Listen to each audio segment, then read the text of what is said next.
Everyone to Cabinet. Item 1 is attendance. I believe everyone's present in terms of Cabinet members. So item 2 is pretty simple then. No apologies for absence. Am I right? No. Item 3 then, declarations of interest. Delith? Thank you, Leader. Yes. Regarding agenda item 7, which is extending the age range of at Ysgol Gyfun Gwyn Lliw, my advice to members is that you have a personal interest if you are a council-appointed governor of the school.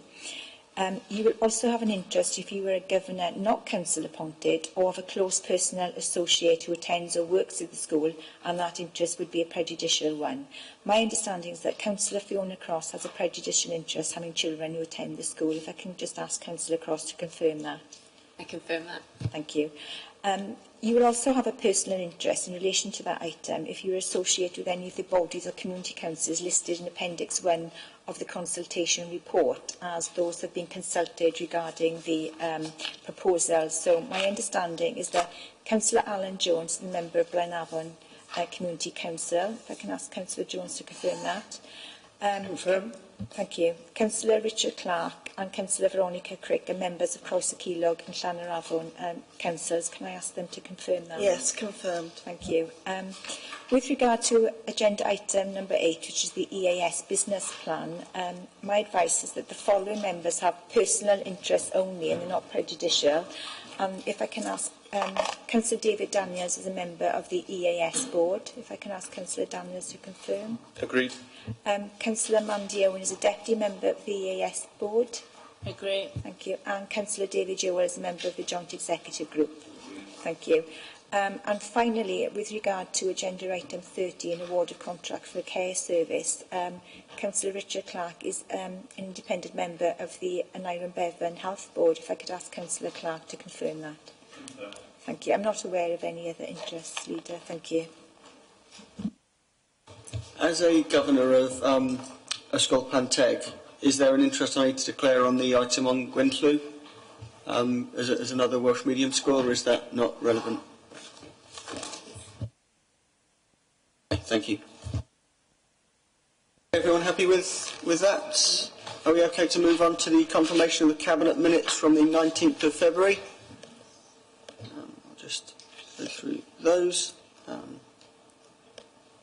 They're on pages 3, 4, 5, 6, 7, page 8, page 9, page 10, and page 11, and then the Welsh language versions on page 12, page 13, page 14, page 15, 16, 17, page 18, page 19 and page 20. Are we all happy to agree those as a true and accurate record? Okay, if we move on to the action sheet then, at item 5. Anything to add, Chief Exec? No, thank you, Leader. Okay, any questions there? No, if we're happy then to move to agenda item 6 then, which is the T22 transformation programme. And if I hand over to Alison to take us through this report. Okay.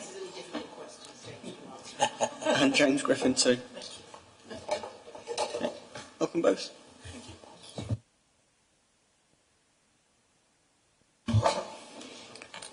Okay, members, this is a very important report and I'm very pleased to be able to present it to you because it marks the beginning of the second phase of our T22 transformation programme. So the key messages for today is that the Cabinet needs to approve a mandate for the second phase of the Council's T22 programme, and it's around priorities and the case for transformation. It's around indicative benefits, initial strategies and roadmap, and enabling the transformation and the governance and values that guide the way that we do it. So it's a very comprehensive report, but I am going to go through it in some detail because I think it is a very important report and one of the most important ones you'll receive this year. I said that this is the beginning of the second phase, and of course we have had a first phase of transformation, and that's been the ABS, which has saved us £1 million per year ongoing. So, if you like, we've done transformation and proved that we can do it, but we've also learned lessons on the way in terms of how we've done it in the first phase, which we can then apply to doing the second phase in the best possible way. What transformation is a sustained focus on our priorities whilst changing the way that we do business, and it does require a shared understanding across the whole organisation, and that means politicians, it means this Cabinet, which has a key leadership role, but it also means all members, including scrutiny members. It certainly includes all staff, and it includes our key stakeholders and our partners, and our trade union colleagues, of course. It needs shared ownership, it needs shared understanding, it also needs shared ownership. We all have to own this process. If we have passengers in this process, then we won't be able to deliver it effectively. So everybody has to own this and be part of it. I think the report says, repeats quite a few times, because it is really important, that transformation is about things that are big, things that are complex, and things that are urgent. And the things that we are looking at in Phase 2 initially, certainly, are all big, complex, urgent problems for this organisation. Transformation is about doing things differently. It's also about doing different things, and it's being engaged, whatever the subject matter is. And it's not about the day job. You know, we've got to carry on and do the day job anyway. We've still got to deliver all the services we deliver at the moment. We've still got to deliver the savings that we need to deliver at the moment. But we also have to do transformation as part of that. I was going to say on top of it, but it isn't on top of it. It's embedded into everything that we do. Now, members will know, I'm sure, that our medium-term financial plan is currently saying that we need to save 19.5 million. This transformation will not deliver all of that 19.5 million. In fact, it won't deliver most of it, and it's really important that we get that message across. But it will make a significant contribution. Even what we've already got set out in this report, I hope we'll be able to demonstrate, will make a significant contribution. There will be other things coming into the programme, hopefully, as we move forward, but we still have to deliver the bulk of that £19.5 million.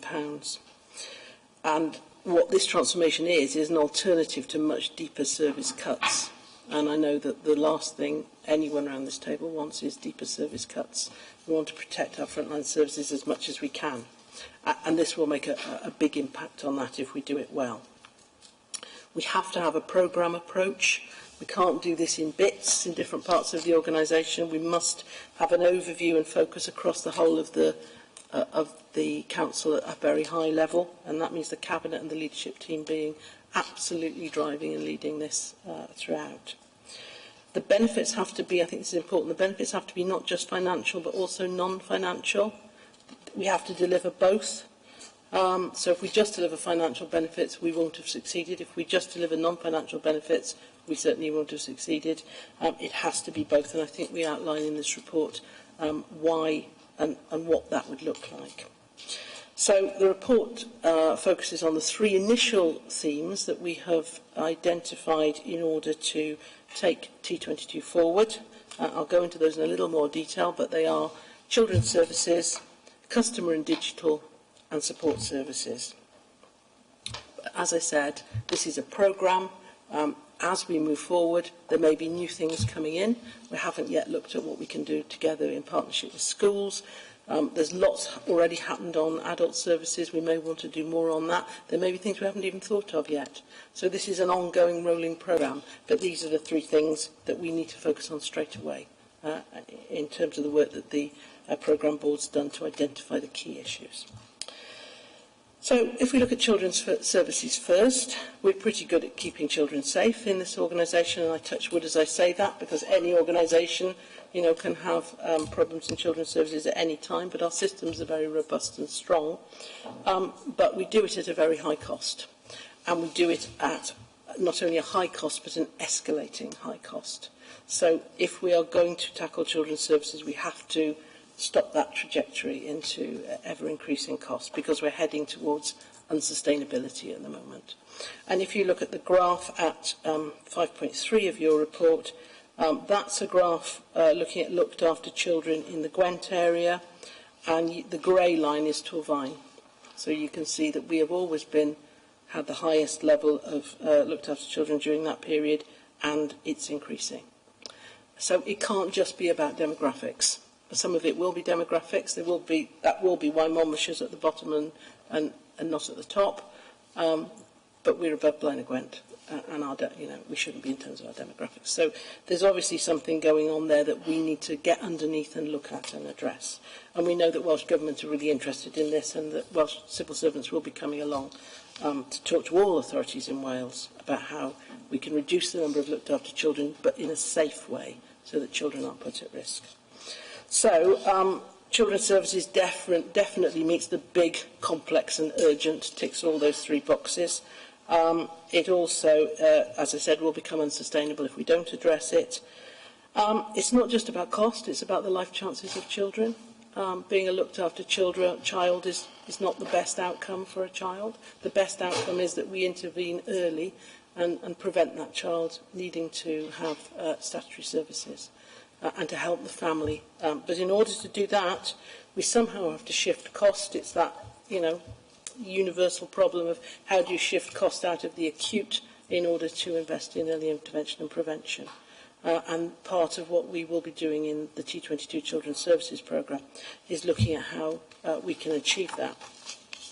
There's a diagram above 5.6 in the report which kind of encapsulates everything to do with how we move that dial from universal services right through to specialist services, and indeed how we can move it back. And if you've got any very complex questions on that, James will be happy to answer them, or indeed Keith. But that just sets out, encapsulates the issue that we've got. What we must do in the process of the Children's Services work on T22 is we must carry on keeping children safe. That is there's no moving from that. We must cap the increase in demand. We have to. And we have to release efficiencies for reinvestment in the things that get the best outcomes for families and children. So if we're looking at children's services, what we're basically looking is containing and capping demand. We're probably not looking at a big cash savings area here. But if we can cap that demand and we can reinvest in preventative services over time, we should be able to reduce the cost also. But that's not the primary aim. So the second part of our T22 programme initially is customer and digital, which is all about how we deliver services to customers in the digital age. Society, I don't need to tell you, is changing in terms of its digital awareness, and we have to change as an organisation to reflect that, and we probably have been a bit slow off the mark in doing so, along with a lot of the public sector. I don't think we're unique in that. The diagram at above 6.2 is a very telling one. If you look at that diagram, it goes from traditional consumer use through to people beginning to transition into digital use to what we call digital natives. And if you draw a line saying we are here, it's between the black circle and the orange circle. So we are moving into a time when most of our customers will want to interact with us through a digital means. That doesn't mean that everybody will, and we have to make sure we are still available for those who can't, but the majority, the default position is going to be that people will want to interact with us in a digital way. So it's about being more efficient and about delivering better services as well as reducing cost. The key things are we must simplify the way that people interact with us, we must enable them to do more for themselves, and we must reduce cost. So those are the kind of 3 sine qua non of the customer and digital. So it's about taking out complexity and cost, but not losing the human face of our council. So we will have to reinvest some of what we save in making sure that we have a really robust advice and support service which is there when people need it. It probably will mean delivering customer services in quite a different way, because we'll be shifting most people into not wanting to deal with a human being, but those who do, we must provide the best possible interaction for that person. So I think of it as using our data intelligence to actually improve our emotional intelligence, so that what we do provide in a face-to-face way is really focused and really helps people.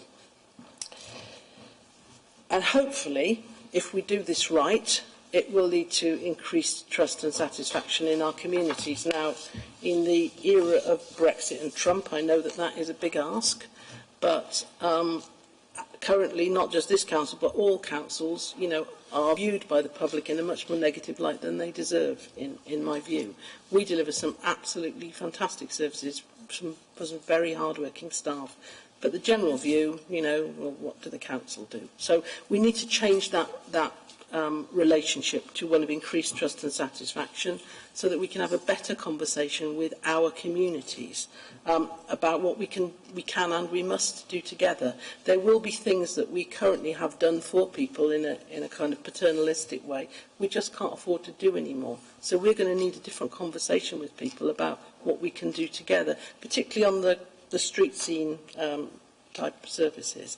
And if we're going to do that, we can only do it from a position of trust and satisfaction within the public. So getting that customer service right is really important, because if we get the basics of customer service right, people will begin to have a different view of the council.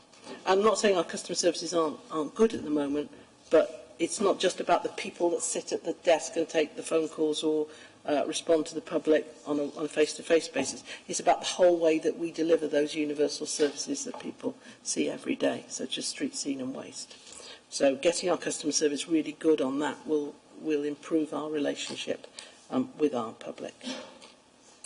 So that's customer and digital. It's very big, it's very complex, but it has the potential to be truly transformational to this council if we get it right. The third bit that we're looking at straight away is the case of transforming support services. And what we mean by support services is those services which are not frontline services. And we invest about £18 million in running those services at present.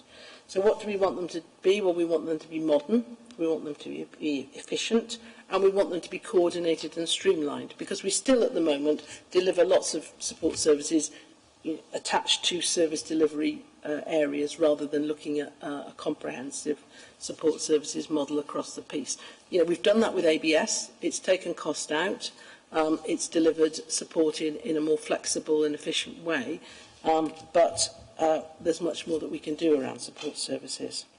So we are releasing cost in that way to invest in and protect the front line from further costs, and also give the best possible support to the service departments at the same time. So this isn't about diminishing the level of service they get. It's about delivering it in a more efficient way and taking cost out. And as I say, ABS has been the first step in that journey. So if I take you to part 8 of the report, what are the indicative benefits that can be released by T22? This is indicative at the moment. It may change as we get further into the detail. Hopefully, those indicative benefits will increase. But as I said, we have to release both big financial and non-financial benefits, and we must deliver both. The savings from T22, very importantly, mustn't duplicate what the service budget reductions are going to have to deliver in terms of meeting that 19.5 million. So it has to be on top of that and in addition to that. And that's complex to deliver. So it's going to need stretch and it's going to need ambition from all of us. So just to recap on children's services, that's about containing demand, probably not about taking cost out. And if we do take cost out, it's probably about reinvesting that straight into into early intervention and prevention. Customer and digital, at the moment, indicatively, we're looking at saving £1 million per annum. It may, as we get into it, be more substantial than that, but that's what we think we can deliver at the moment. And support services, similarly, £1 million per annum. As I say, as more services come into the programme, there'll be indicative benefits for those also. Well, what are the non-financial benefits then? Well, increased performance and efficiency, definitely. Better service to and relation with our customers. Better management of demand, so increased resilience and sustainability as a result. And better understanding and management of risk. Those are are pretty big benefits for us as an organisation if we can achieve those and take cost out on top. That will be a real win. Section 9 of the report looks at the roadmap of how we're going to do that. Well, as I've said, this is the second phase, and this is looking up to 2022. We need momentum and pace if we're going to deliver this by 2022. That's not very far away. And the first step that we need to take is to define what the opportunities are. There's a table at 9.1 of the report which sets that out as we understand it at the moment. And the paragraph at 9.2 of the report, I won't go through it all, just sets out the first strategies that we need to develop in each of the areas that I've described, excuse me, in order to achieve the first steps.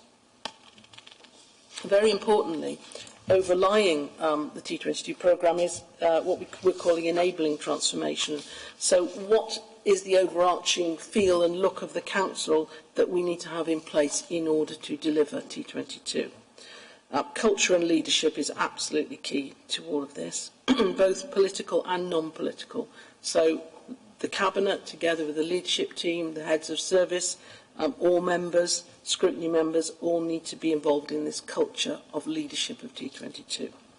And we will need what's called a future operating model clearly defined. And what does that mean? Well, it means what will the Council look, feel like and operate like by 2022 if this is going to be deliverable. And we're working on that at the moment, and that's something that we'll be sharing with Cabinet as we take it forward. It's understanding very clearly what we need to do to get from where we are now to where we need to be in 2022. And we won't do that by doing what we've always done. It has to be a different way of operating. Governance, I know, is not everybody's favourite subject. It's not mine, to be honest, but it is the key to success. We have to get governance right, or this won't work. So the Cabinet has an absolutely key role to play in the governance, and your duties and responsibilities are set out at 11.2 of the report. But basically, you need to define the strategic direction. You need to make significant decisions at key stages. You need to authorise the scope of T22. And if policy needs to change as a result of the different way of doing things, you or the Council will need to be the people that change that policy. Sitting beneath the Cabinet's role is the Programme Board, which I chair, and is made up of chief officers who've taken specific responsibilities for different parts of T22. We're meeting pretty frequently, we're making a lot of decisions at pace, and we're going to carry on doing that. And beneath the Programme Board, there are 3 project boards at the moment for each of the 3 elements I've described, and those are each led by one of our chief officers. So there's a lot of governance around how we deliver this programme, because it is big and it is complex. But if we get that governance right, there's no reason why we shouldn't be able to deliver it effectively. As I've said, it's not just about the members sitting around the Cabinet table. There's a key role for members in understanding T22 and the challenges that are presented. There's a key role for members in supporting T22, because there'll be some difficult decisions along the way. You can't take cost out without difficult decisions. And there's a key role for members in challenging through scrutiny and through Council. We're also keeping alongside the Wales Audit Office very closely, and they will be monitoring what we're doing, making helpful suggestions as to how we could do things differently, bringing in examples of best practice from elsewhere, hopefully. And of course that will then feed through into the Audit Committee, and members will have an important role to play there also. At 11.10 of the report, we do talk about the values, and members will know that the Cabinet and the leadership team did some important work around values. Are the values we've got at the moment right? Our values up until now have been fair, supportive and effective. And I think we agreed that those values continue to be important. We do need to be fair, we do need to be supportive, and we do need to be effective if we're going to deliver T22. But when we talked about values, we also thought that innovative going forward was another value that we needed to embed into our organisation. So part of T22 will be thinking about what does innovative mean in terms of the T22 programme and the corporate plan.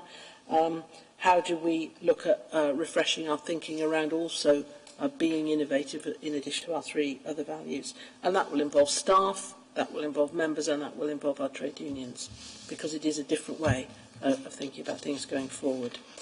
So, members, that's a summary of something very complex and very big and very important for the Council. The recommendations are set out at paragraph 12. Basically, they are that you approve a mandate for the second phase of T22 and going up to from 1920 to 2022-23. You approve the priorities and case for the second phase, the indicative timescale and roadmap, the indicative financial and non-financial benefits, the work needed to bring together and enable successful delivery, and the governance arrangements and values underpinning T22. So James I have to give a lot of credit to James. He's come into the organisation and like a breath of fresh air and really has enlivened and brought life into this T22 programme. So I'm very grateful to him. He's probably the person with all the detailed knowledge for any of your very detailed questions, and the chief officers also are here who lead some of the work streams. So, Leader, over to you for any questions you might want to ask. Okay, thank you, Alison. Before I come in, any questions or comments for Alison or James? Andy? It's not a question, it's just when you're looking at children's services, obviously we have got a high rising number of looked after children, and I think we need to reach them before they come into the front door. I know we've put a lot of early intervention and prevention models with rapid response and family focus, but there's also a lot of duplication and overlapping between a lot of the services, and I think it's important that we look at all the services before reducing any of them, because I know at the seminar that we had, I mean, the biggest concern was stepping down children safely, and I think we need to just keep our eyes open to that.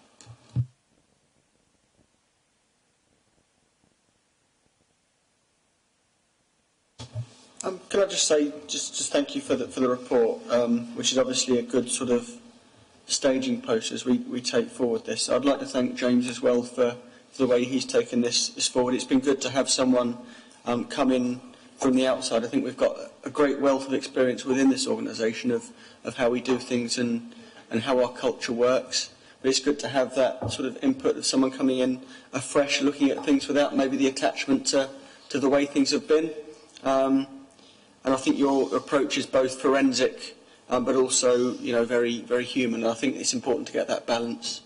I think things like this, transformation only works if you have both the sort of forensic, the scientific ability to look at issues and how we can resolve them, but also the human side of it, to take people with us. I think lots of transformation gets bogged down in sort of technical terms and things that people feel are somehow alien to the organisation and how they work. So I think your approach has been very welcome.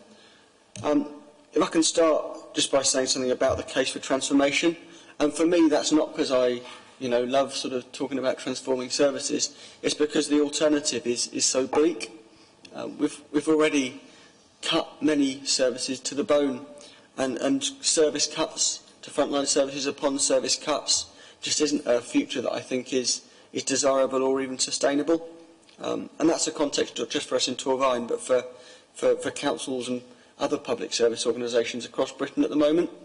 And I think that's something that we have to respond to. We either keep trying to sort of salami slice everything and we end up hitting more and more bone each year, or we try and do things differently.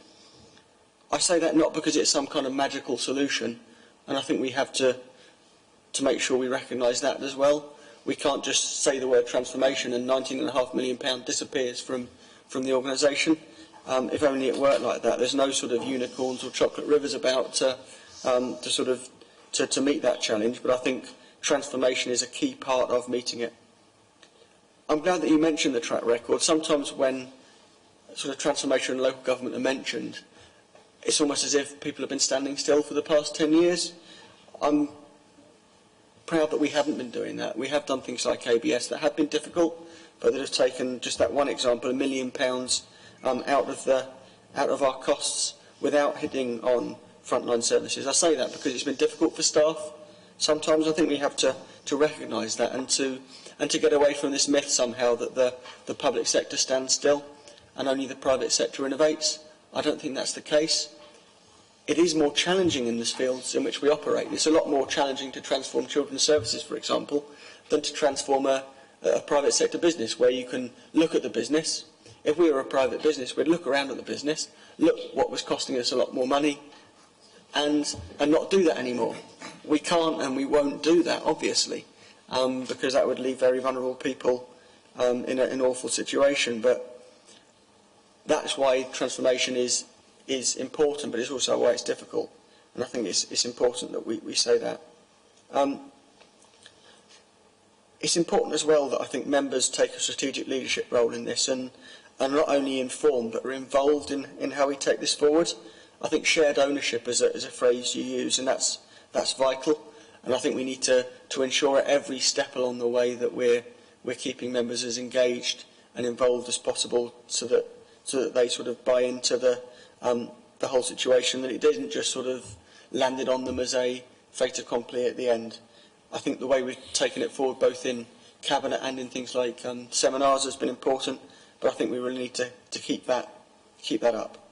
I say that because I think we're the guardians, I think, of our values and priorities as members, and those values and those priorities have to shine through.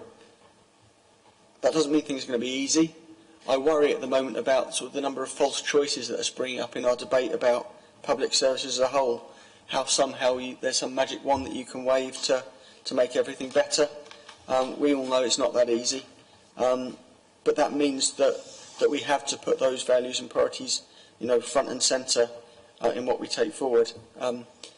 Lots of people will acknowledge the figures like the 19.5 million that we have to save, but then when it comes to any proposals that save money, they shrink away from them. And I can understand that completely, because no one likes to talk about difficult change or talk about not doing things anymore, but that's the situation that unfortunately we're in, thanks to decisions from above our heads. I also think in terms of values and priorities, it's important that we say what sort of approach we're not looking for as members, so that you as officers can be guided. I know we've had conversations before about our preference for providing services directly as opposed to outsourcing to the private sector, for example. And that's one way of how we can define what's important for us. I also think in the transformation piece, I'm pleased that we're leading this very much from within the organisation. Yes, we will have to use outside expertise where appropriate, but we do that very much on our terms. I think that's important for us as members. If someone can fulfil a role that we need, then obviously we can't employ it, the whole range of sort of specialisms that we'd need, then that's fair enough. But if we lead it from within the organisation, I think we can very much set the terms there. Which leads me sort of to point 9.2, and I'm glad that mentions staff, because I think they're our biggest asset, and how we engage with them and unions will be key. I think we have to ensure that staff's ideas are utilised, that they feel valued and they feel part of this process, both so that they understand what we're trying to do and so that they come with us on the journey and don't just feel this is sort of transformation imposed upon them. So I think that's very, very key. Obviously, I'm keen to engage the trade unions wherever possible as critical friends in this process, and I think that's a role that they've always taken on in the right spirit before, and I look forward to that continuing. You mentioned children's services, and I think Mandy makes the point very well. That's a key example in so many respects, really, because it's a product of our values as an organisation, being a caring council, that we try and care and we try and keep our children and young people as safe as possible, but we have to live within the confines of our restraints. And I think getting that balance right of how we move as much as possible towards early intervention and prevention, and how we keep people safe, but that we also keep a sustainable service is going to be a key balance. We have to ensure we keep the good of what we do, but that we ensure sustainability. And it's that sort of balance of not throwing the baby out with the bathwater that I think is going to be key coming forward. You touched towards the end as well about one last point that I wanted to make, and it's about best practice and indeed worst practice. There's lots of examples from around Britain of how councils have tried to respond to the increasing restraint on our budgets. And I think we need to be as open as possible to learning, not just from within Wales, but across the border in England as well. What the other councils have done, do we like? What that other councils have done, do we not like at all? How can we learn as much as possible, be as open as possible, because we shouldn't be proud in this. If someone else has done something that we think can translate to us, I'd much rather just nick it than try and reinvent the wheel. Because I'm sure other councils are more than happy to share best practice, and we need to be as open to that as we can. So I think a plan about how we're going to do that, both as members and officers, is important. But I would like to say thank you for the report, because I think that's a good sort of staging post in how we want to take this process forward. On the points I raise about sort of staff engagement, for example, how do you think we can come up with a plan to make sure they're involved and engaged at every step of the process? Yeah, thank you. So, as you say, staff engagement absolutely fundamental. I've been really pleased with how quickly staff have mobilised in my first 4 months. Busy chief officers and others making themselves available, giving up their time to engage and helping define the priorities as we see them, and then work them through with members. We've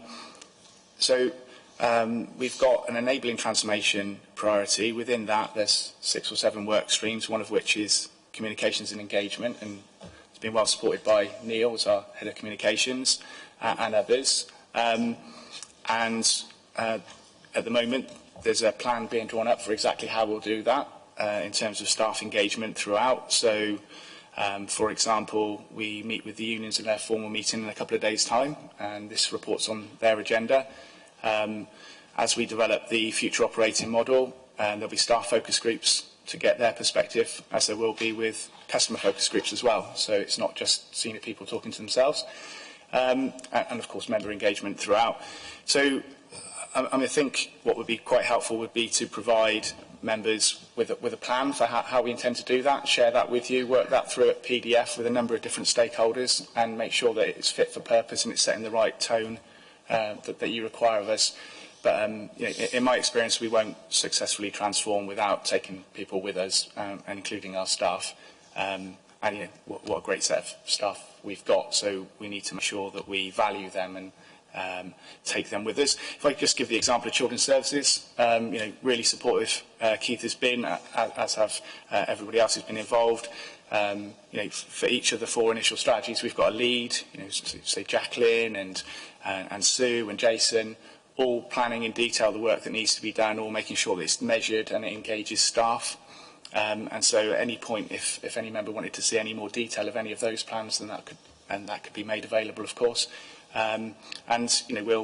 We'll work with our members from the scrutiny perspective to make sure that if they want to ask questions about so how are we taking staff with us, then those plans and other inputs could be made available to them. So, in the spirit of openness and transparency, but also in terms of brevity and concision, we didn't want to include all of that in the Cabinet report, but whatever assurance members need that that's taking place, and whatever involvement they need to make sure that that's being shaped in the right way, is certainly an undertaking we'll give. That's great, thanks. I think it's a loop, isn't it? You can get into a positive loop of staff need to have the confidence to come forward with ideas, and if we then engage them, we then need to give the feedback from those ideas, even if things haven't been taken forward, so they know that at least it's gone somewhere, that it hasn't fallen on deaf ears, and then we need to show where changes come about because of it, and that sort of forms a sort of virtuous cycle, I guess. And I think that's important at the moment, especially because of the context. I very much understand that our staff feel very overstretched, and at times, I don't think because of anything that we say, but they feel undervalued. And how we sort of build that confidence up to show that their ideas are valued. This isn't just a top-down thing. This will be, they will be listened to. If they come up with suggestions and ideas, then I think it's both the right thing to do, and I think it could be effective as well.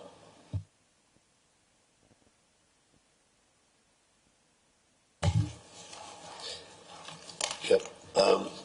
I would echo Alison's sentiments in her opening remarks about you being a breath of fresh air, in a sense, and coming in, shining lights and so on and so forth. And the dealings that I've had with you thus far hasn't detracted from that particular position. But it seems to me that there might be a negative, a flip side to this as well, and particularly in the context of staff and staffing and carrying the staff with us. Because as an outsider coming in with a wealth of experience that you've had in other places, you can, and it's hardly surprising that you probably have been very objective in what you're doing. But I think there is a place for subjectivity as well, and particularly when it comes to staff and staffing, because sometimes when this fresh wind of change comes in, and particularly from this objective perspective, then it is perhaps entirely possible that the nuances and rhythms of the operation of the organisation are perhaps overlooked, or if not overlooked, then certainly aren't given the kind of attention that is needed. And I think something might very well potentially, or could potentially, be lost there, and particularly when it comes to this notion of taking staff with us. Have you come across this kind of conflict between the objective and the subjective view? Shall I take that? Sorry. Yeah, it's a really good point. So I just wanted to be really clear that I'm here to help enable the council to transform. I'm not leading the transformation. I'm not the person who will transform the local authority. I'm just here to share my experience and work really hard in order to support you to succeed.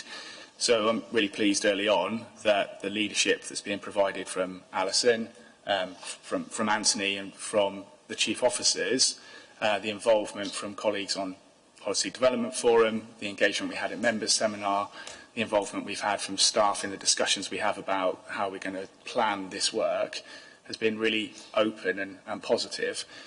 So, yeah, that is a weakness that I'll bring, is that I'm not immersed in the nuances and rhythms of the organisation, but I'll certainly bring a perspective that says we need to respect those and understand them and work with them and work with the grain while we can, and also, where appropriate and skillfully, challenge and offer alternatives to the current way of thinking and our current way of operating as well. So I think it's a delicate balance. I feel, David, in answer to your question quite directly, that no, I haven't had any sense at the moment that, that there's tricks that I might be missing around that, and but it's early stages. I would like to say that, make that really clear. The defining the transformation is probably the easiest bit, okay, and even that can be quite tricky. We've had some really constructive and challenging conversations about where the focus of this work should be, and as you'd expect, and that's been really well handled by all involved.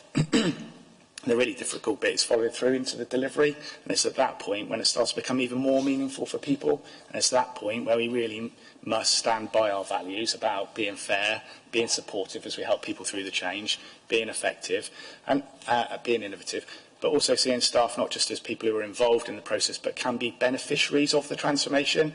I think we'll probably all experience processes, business processes, that cause us pain as members and as staff, and if we can remove some of that pain for staff as well as our external customers, then that's something we aim to do. So we've been really clear throughout about non-financial benefits, excuse me, and also what you'd expect to see as we get more detailed about defining the benefits is, well, who are the beneficiaries, who will benefit and when, and then what support are we going to put in place to help staff through the change so that we actually mean what we say we're going to do. And that's where the sort of rubber hits the road.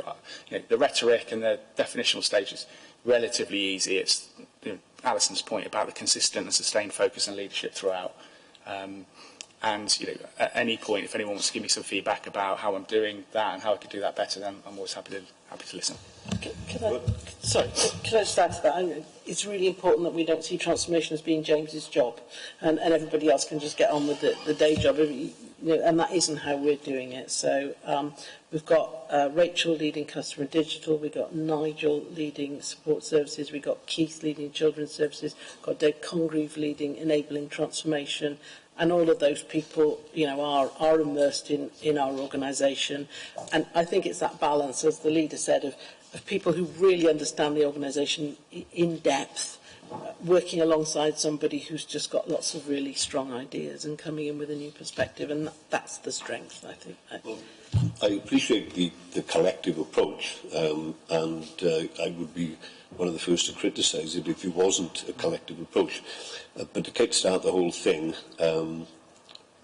then certainly comes down to our friend here, and that's the starting point for that particular question. I think the benefit is in a resource, and I hope you don't mind me referring to you as a resource, because the Cabinet particularly, but members in general, wouldn't be able to as easily and as clearly climb on board with this whole T22 project unless we could plunder whatever resources are available. And in that sense, you fit that particular bill, you have that status as a resource. But I was interested in teasing out this notion of first impressions, in a sense, and those first impressions go right to the root of an individual rather than the collective. Let me just come back on what you both said there, really. Yeah, I appreciate that team effort's important, that balance between people who are deeply embedded and have that knowledge of the organisation over the years and that challenge. It's a challenge of anything that's sort of talk about transformation in a very sort of cynical world, especially at a time when we do need to make cash savings, that it's not all about that, is it? That's a necessary part of it, but it's not just transformation as a euphemism for something less positive. You have to do both. I think what you said is key there. You have to sort of mean what you say and do what you say. And that's the only way of cutting through the cynicism that pervades everything that we do now, is just proving to people that we find it as ward councillors, people won't believe until you actually do something to help them, and then they're actually even more grateful than they ever were because they're surprised, which is sort of depressing in a way, but it's also, it shows how important it is to mean and do what you say. Any more questions before we move on to the recommendations? Okay, the recommendations are at section 12 then of the report. It's recommended that Cabinet approves a mandate for the second phase of the T22 transformation programme, which includes the priorities and case for the second phase of T22, as set out in sections 4 to 7 of the report, the indicative timescale and roadmap in section 8 of the report, the indicative financial and non-financial benefits to be realised in section 9 of the report, which outlines the value to be delivered by T22, fourthly, the work to bring together and enable the successful delivery of the second phase of Council T22 transformation, as set out in section 10 of the report, and lastly, the governance arrangements and values underpinning T22 and the initial strategies for making a positive difference set out in section 11 of the report. If I can speak properly. Can we have a show of hands in favour of that? That's carried. Thank you, James. Thank you, Alison.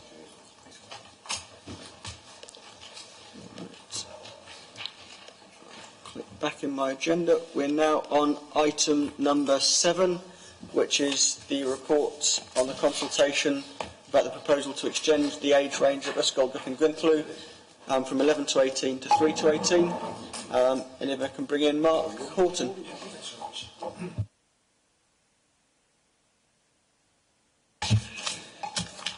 Right, thanks very much.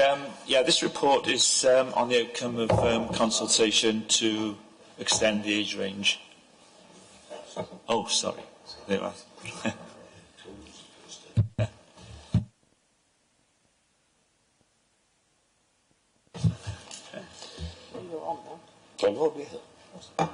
Thank you, Alison. Anybody else want to tell me how to work this machine that we've already started? Let's relax now. Okay, this proposal came about because of an unexpected and very welcome promise from the Welsh Government that they would fully fund to the tune of £6 million an increase in the amount of Welsh provision in the borough.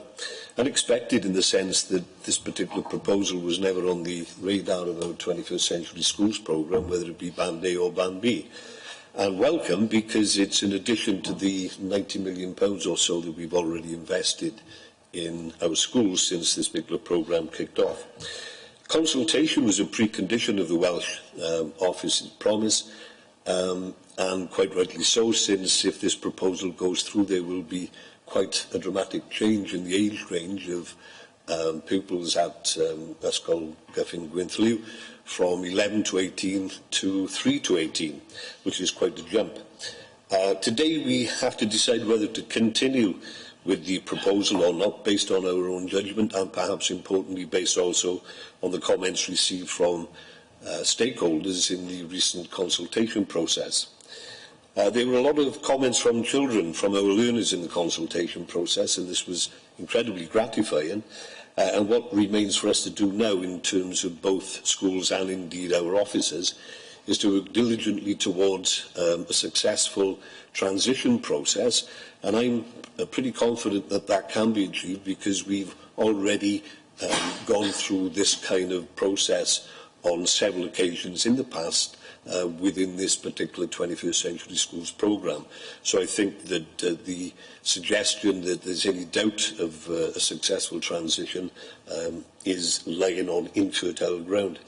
There were a lot of comments also from staff, and quite rightly so, and one of the concerns there was for the challenge of staffing a Welsh medium school in an area in Wales that hasn't necessarily a history of take-up of the use of the Welsh language. In fact, I think it's fair to say that the use of the Welsh language in our particular area, our remit, is fairly slow.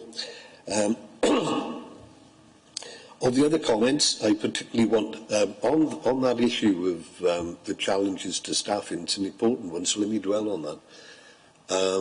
There needs to be a dialogue with schools and the Welsh Assembly Government as well, because that's the only way we're going to square this circle, because there is a bit of a paradox there in terms of the geographical situation of the school and the use to which that school is going to be put, i.e. Welsh medium. So we have to be careful and conscious of that.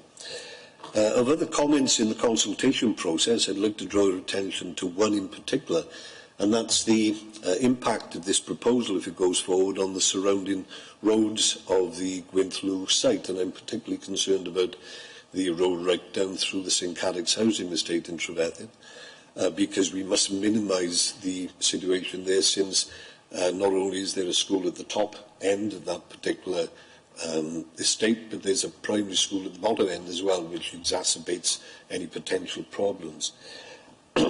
I raised this issue right at the start of the process, and I've been given concrete assurances by the officers that as and when and if this process goes forward, this proposal goes forward, they will address themselves in a very robust way to this particular priority.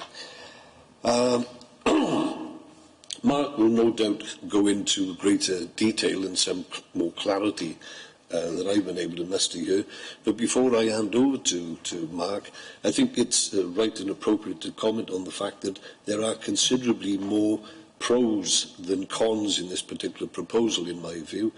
And I hope that the rest of the Cabinet members, in fact I urge the rest of the Cabinet members, to support the recommendation that suggests that we move on to the next stage in this process, which is the issuing of statutory notices. Having said that, Mark, over to you. Thanks, Councillor. Apologies for trying to jump in and steal your thunder. Yeah, as I say, we've gone through, we follow the school organisation code as we have to do with these proposals, and we've undertaken a 6-week period of consultation. As Councillor Yule says, we did receive a number of comments from the community, from staff, and particularly importantly from the children themselves, which was very good to hear. All those comments are included in the consultation report, which is the next stage of the process that we have to complete. And subject to Cabinet approval, we then go to the statutory notice stage, which is the legal side of things, and we have to publish notices, and then there follows another 28-day objection period. Just picking up on a couple of things in terms of the consultation. Because we're proposing extending the age range of the school from 11 to 18 to 3 to 18, some of the younger pupils were concerned, quite rightly so, about potential bullying and just being overwhelmed by the whole process of being on such a big site. But that is something that we as an authority and the school will work very closely with when and if the proposal proceeds. Councillor, you also mentioned about possible transport implications in the area. Again, if it goes through, there will be a planning process, and as part of that, a traffic impact assessment will be undertaken. But I think what is important is that we're trying to get schools of the right size in the right place. And what this would do, if the school opens, it will take a period of time, but we will have children going to their local school rather than being bussed out of the area to Yscol Panteg and Yscol Bryn Onham, which is the case at the moment.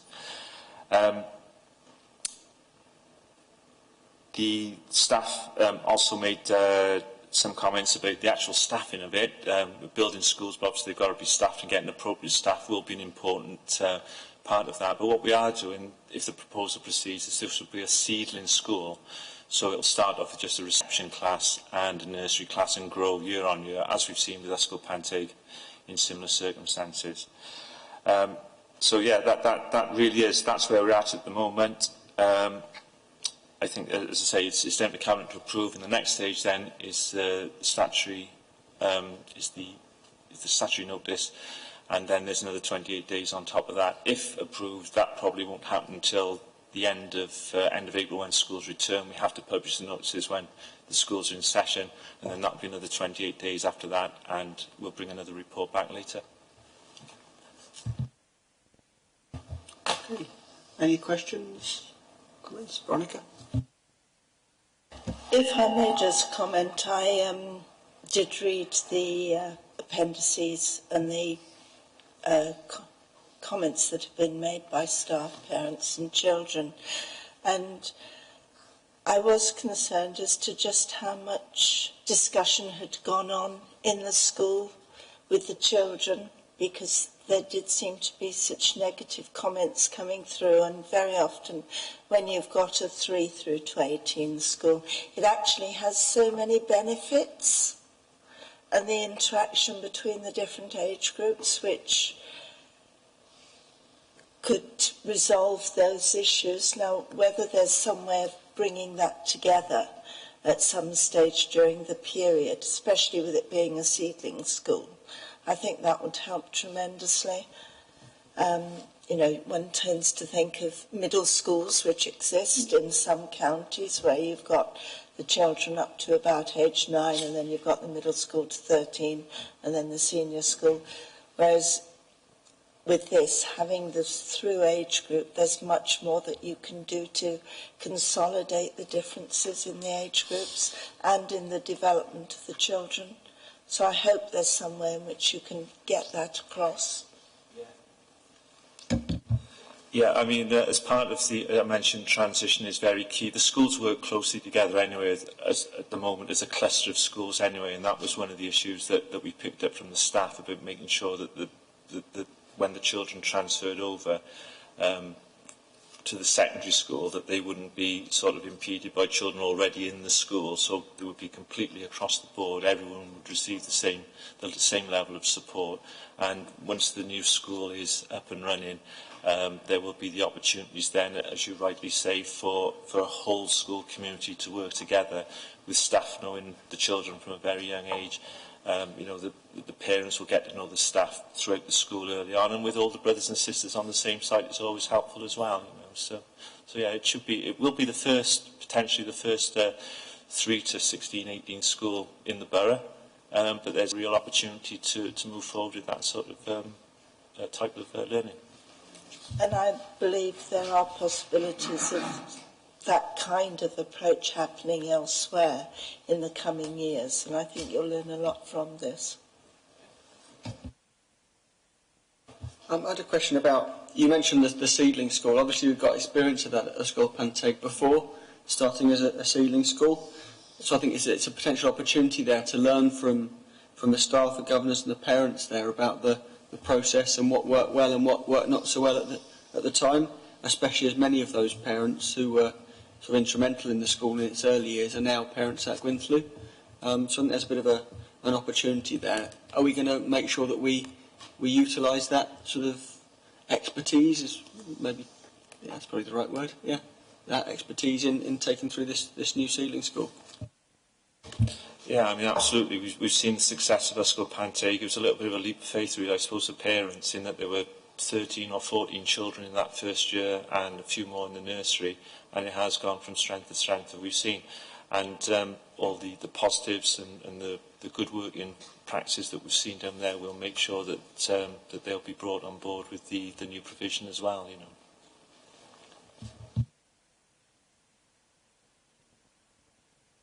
Right, if we move then to the recommendations, so I'm just looking back through the appendices, which are at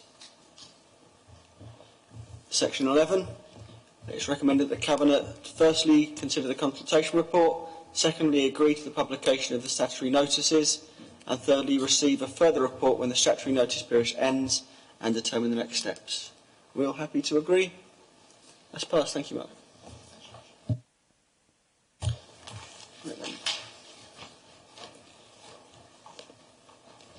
We now move to the next agenda item, which is the item on the ES business plan. Welcome back, Fiona. And if I bring in Julian to talk about this.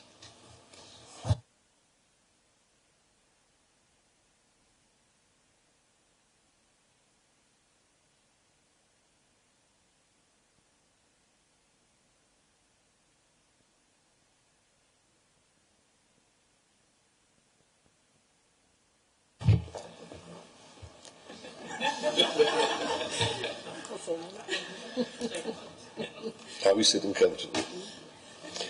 All members will know that every year the EAS is required to submit a refreshed business plan to the Welsh Government. The EAS consults widely with partners, for example, head teachers, senior officers of the local authorities in the consortium remit, and indeed members through the joint executive group.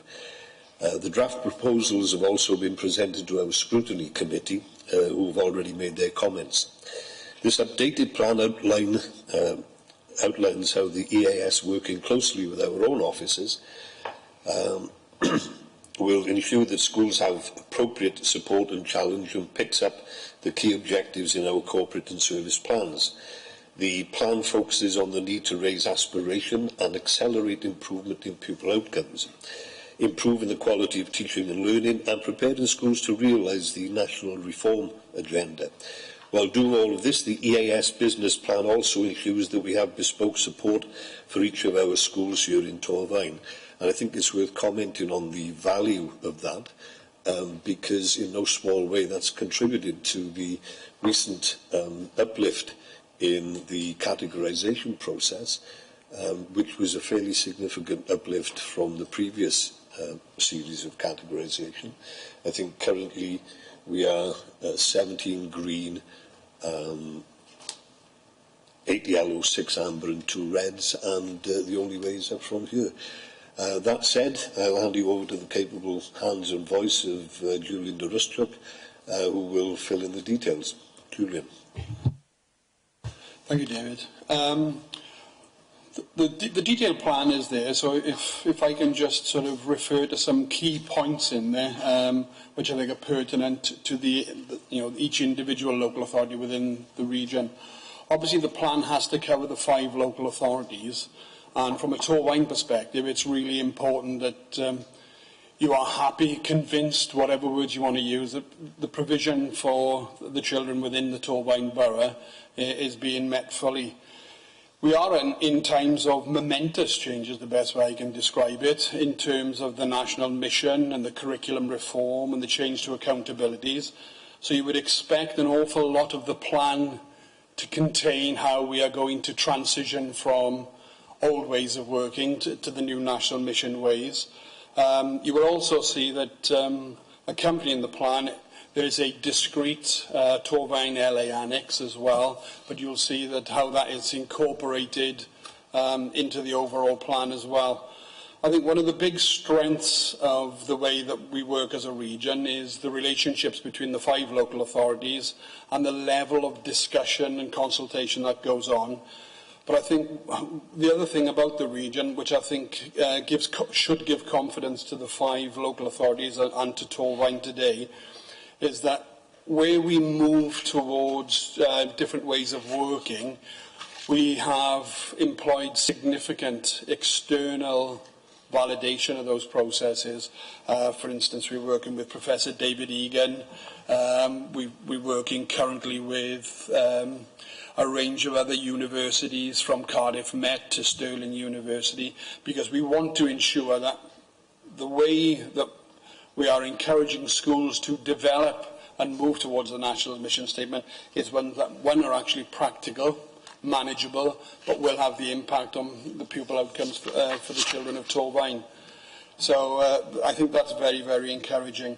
In terms of the support for schools, which is really sort of cutting to the chase, you will see moving forward a far greater emphasis, and it's already started this year. We've had this year been working on pilot projects around peer group working with Professor Mick Waters.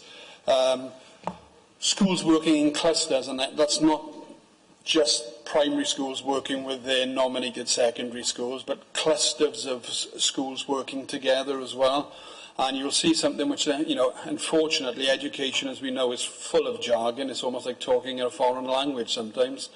But learning network schools, which is basically, if schools have particular strengths, whether they be in leadership or a particular aspect of well-being or in any subject-specific knowledge, then what we've done, we've gone and validated their expertise so that can then be used to be shared with other schools to develop their practice.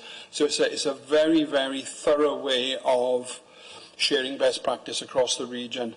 And we're currently working as well. We have schools working from outside the region as well. So if we feel we don't have that particular areas of expertise, we've actually broken it in from outside as well, because we feel as a region it is absolutely right and proper that every child within Torfaen and the other local authorities have, the very best that's available. So I think in terms of the business plan, it's gone through all the scrutiny processes. Your colleagues at every level, at every tier of leadership, have been involved in it. And really, I just open up for any questions, Chair, that anybody would wish to ask around the plan. Any questions? Go ahead. Obviously, I think we're on record as being very supportive of the regional collaborative approach and of the mission statement and the new, the new approach that has been taken by the Welsh Government, and that's something that we support. I think the number bit for us, obviously, is being assured that the support is there for the schools, especially those going through challenges, particular challenges. I guess schools of all sorts go through challenges, where that's there, and trying to make sure that the challenges there, both from the challenge advisors and the sort of leadership within the school, to take it forward.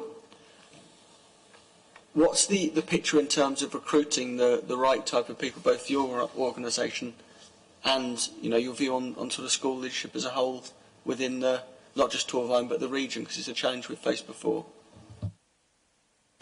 I think, as with all things, if you have effective forward-thinking leadership, then you can manage any change process, should we say, smoothly, hopefully, to achieve the outcomes that you would want. I think most of the challenges across Wales and certainly across the United Kingdom, in terms of driving educational standards up, revolves around the quality of leadership and being able to rigorously implement the right systems to support quality teaching and learning. And I think in terms of the EAS, we've had a recent restructuring ourselves to ensure that we continually have the appropriately qualified people with the appropriate expertise to be able to offer that advice and guidance, because I think credibility goes a long, long way when you're dealing with schools, and in particular secondary schools. And I think in terms of recruitment, you've already mentioned recruitment as an issue with Ysgol Gwynllyu going forward.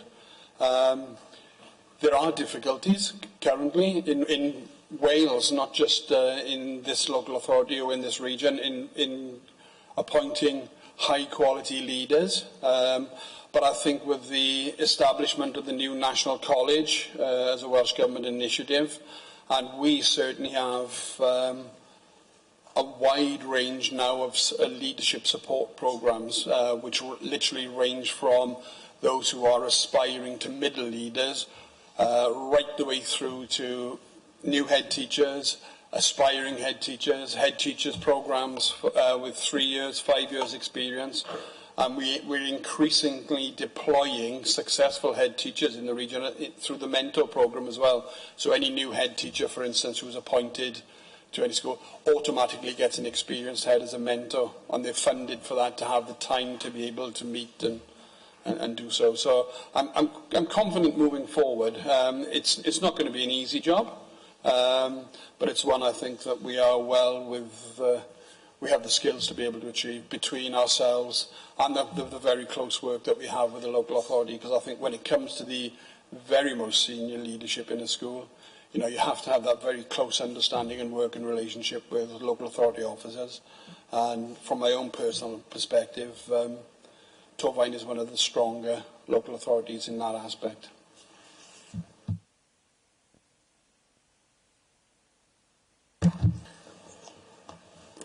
Julian, thanks for that contribution. Would you like to share with the Cabinet members the way in which your support for schools in realising the national reform agenda manifests itself?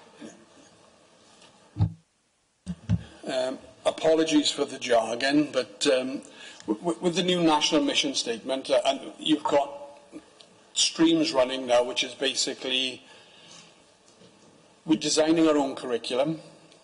We are trying to design a curriculum with the accountability measures are being designed alongside, and I think schools are very used to sort of being told what they're going to be measured on and standards, and local authorities as well. It's a massive time of change. And supporting all that, we've got specific leads now, and we are running regular conferences. In fact, there's been, I think in the last month, there's been 5 regional conferences which head teachers have been invited to, chairs of governors have attended, and each time there's an update that's coming through from Welsh Government, we try to sort of translate it into practical means of what it means for the schools and in supporting the schools. So currently you'll see that we've got a series of programmes, for instance, as an example, coming out now in the summer term, how school development planning now has to take into account the areas of learning and experience and so on. So there's an awful lot of support going in, David, into not just head teachers, not just chairs of governors, but leadership at all levels throughout the organisation. And I know it'll be the same for members and for local authorities as well to understand the changes in the new systems. Because if you're going to challenge us in our TIP provision, you have to understand fully, in terms of what it all means, basically. Because we all know about benchmark quotas and things like that now, and always got data set. But, they've gone. So I think there is a massive task and a massive responsibility for the region to keep everybody informed as it comes out. So where we are currently is, end of this month now, the new curriculum and the areas will all come out in draft, and then there'll be another consultation period at the end of the summer for schools to address that. But underpinning that is a full range of meetings to disseminate what it means and to support the planning and the transition, because schools are going to have to change their leadership structures. A lot of secondary schools now, the old heads of faculty are disappearing into heads of areas of learning and experience and things like that. It all sounds good, it's all jargony, but at the end of the day, it just comes down to good quality teaching in front of the children. And that's what will be achieved, I think, in a far less accountable manner. Yeah, those are the things that are constant, aren't they? The importance of good leadership, culture, good teaching, and a positive atmosphere, I guess. It's good that there are some constants then, because it's I guess we have to stay on top of it, don't we? That we're all very aware of sort of level 2+ and stuff like that. But if the parameters are changing, we need to make sure so that we can set appropriate sort of targets and so that we can be reassured at the end of the day, both in terms of schools and you as the AS are delivering the best possible education for our young people. That's what it's about at the end of the day, I guess, and trying to keep on hand with that. I think the points you make about support and development for school leaders is very interesting and very important, because we need that situation where people are supportive, not as a negative thing, but as a positive thing. You can't just sort of be expected to start your first day as a head teacher and know everything that's going to happen. There will have been people who have experienced similar challenges before, and how we can make sure, not just at a sort of ultimate leadership head teacher level, but at all levels of the school, that there's that support and common sort of challenge and that's available.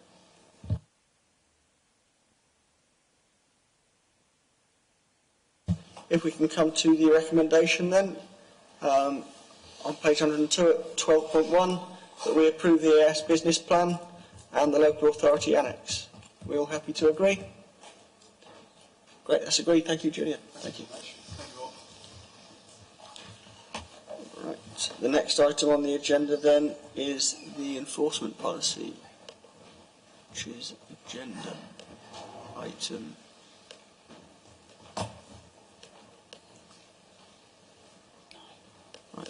Agenda item 9, the introduction of a joint in-house civil parking and environmental enforcement service. And if I hand over to Fiona and Dave Thompson. Thank you, Leader. As members are aware, clean and green is one of our key strategic priorities. Our shared vision for a clean, green and sustainable Torfaen which people can be proud of. As part of this strategy, we are committed to a zero-tolerance approach to littering, dog fouling and other offences. In 2017, we invested in and piloted a small, externally funded environment regime for litter and dog control order offences. To issue fixed penalties or prosecute those committing environmental crimes. Almost 1,000 fixed penalties have since been served up to January this year.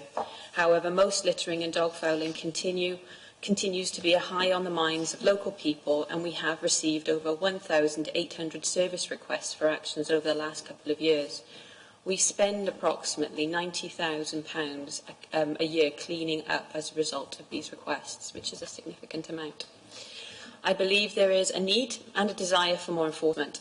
Colleagues will be aware that Safer Communities Overview and Scrutiny Committee has been an active participant in this policy area over the last couple of years, and have made numerous recommendations for our consideration, including the setting up of an adequate in-house service. I have considered these representations and I agree with them. In relation to civil parking, members will also recall that the police informed us last year of their intention to formally withdraw from enforcing highway parking restrictions. We considered this in Cabinet last June and decided to adopt the civil parking enforcement powers ourselves to replace the void left by the police. Safer Scrutiny supported us in this decision and recommended the implementation of an in-house service model, that is to say, a joint in-house service with environmental enforcement adopting a zero-tolerance approach to civil parking as well. I agreed that this should be the way forward.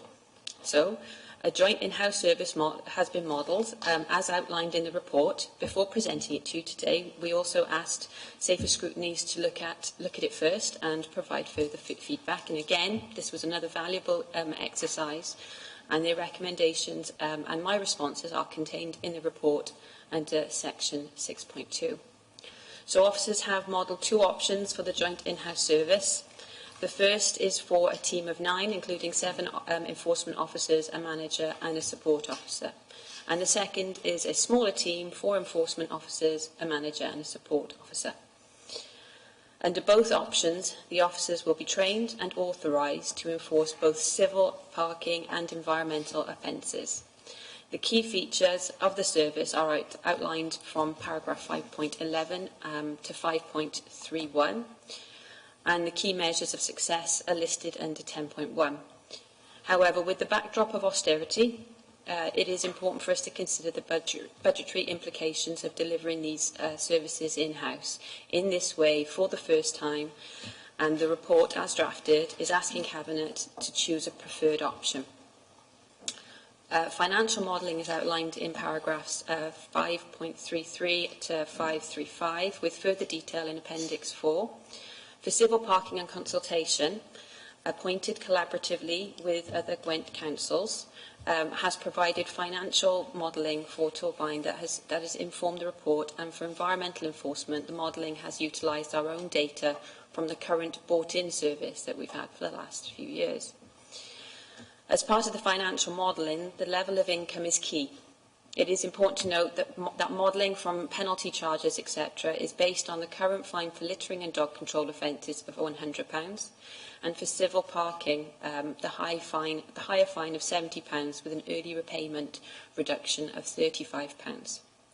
For the larger service option, the net annual additional cost for the authority has been estimated at between £132,000 to £160,000 per year over the next 3 years, with the highest cost in the first year pro rata.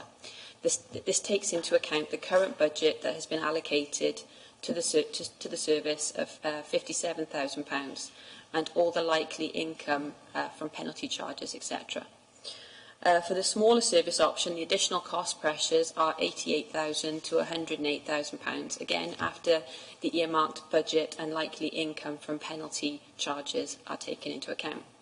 As you know, since the drafting of the report, there has been some head-scratching at senior level as to how to meet the budgetary challenges, especially as it was one of the recommendations from scrutiny as well that we should go with option 1. Ideally, I think we would all have wanted to move forward with the larger team under option 1, and the Chief Officer in Neighbourhood Services and Head of Financial Services have been working hard to identify budgetary strategy to enable this. But for the time being, I'm now recommending that Cabinet choose option 2. It should be approved as stated as a starting point for the new service. This will provide us with a good service level to build on, with 4 officers routinely patrolling. It will significantly increase the presence of environmental enforcement and enable us to target on-street parking violations with a good degree of effectiveness. It will also enable us to embed the service, gain experience and report on outcomes, including the actual service costs, so we'll have a better idea of the exact costs the service will need. The budget pressures resulting from the adoption of option 2 will be met this financial year through the use of NAPID services and committed reserve, and senior officers are aware they will need to find efficiencies within neighbourhood services or corporately from 2020 to 2021 onwards to fund the current proposal.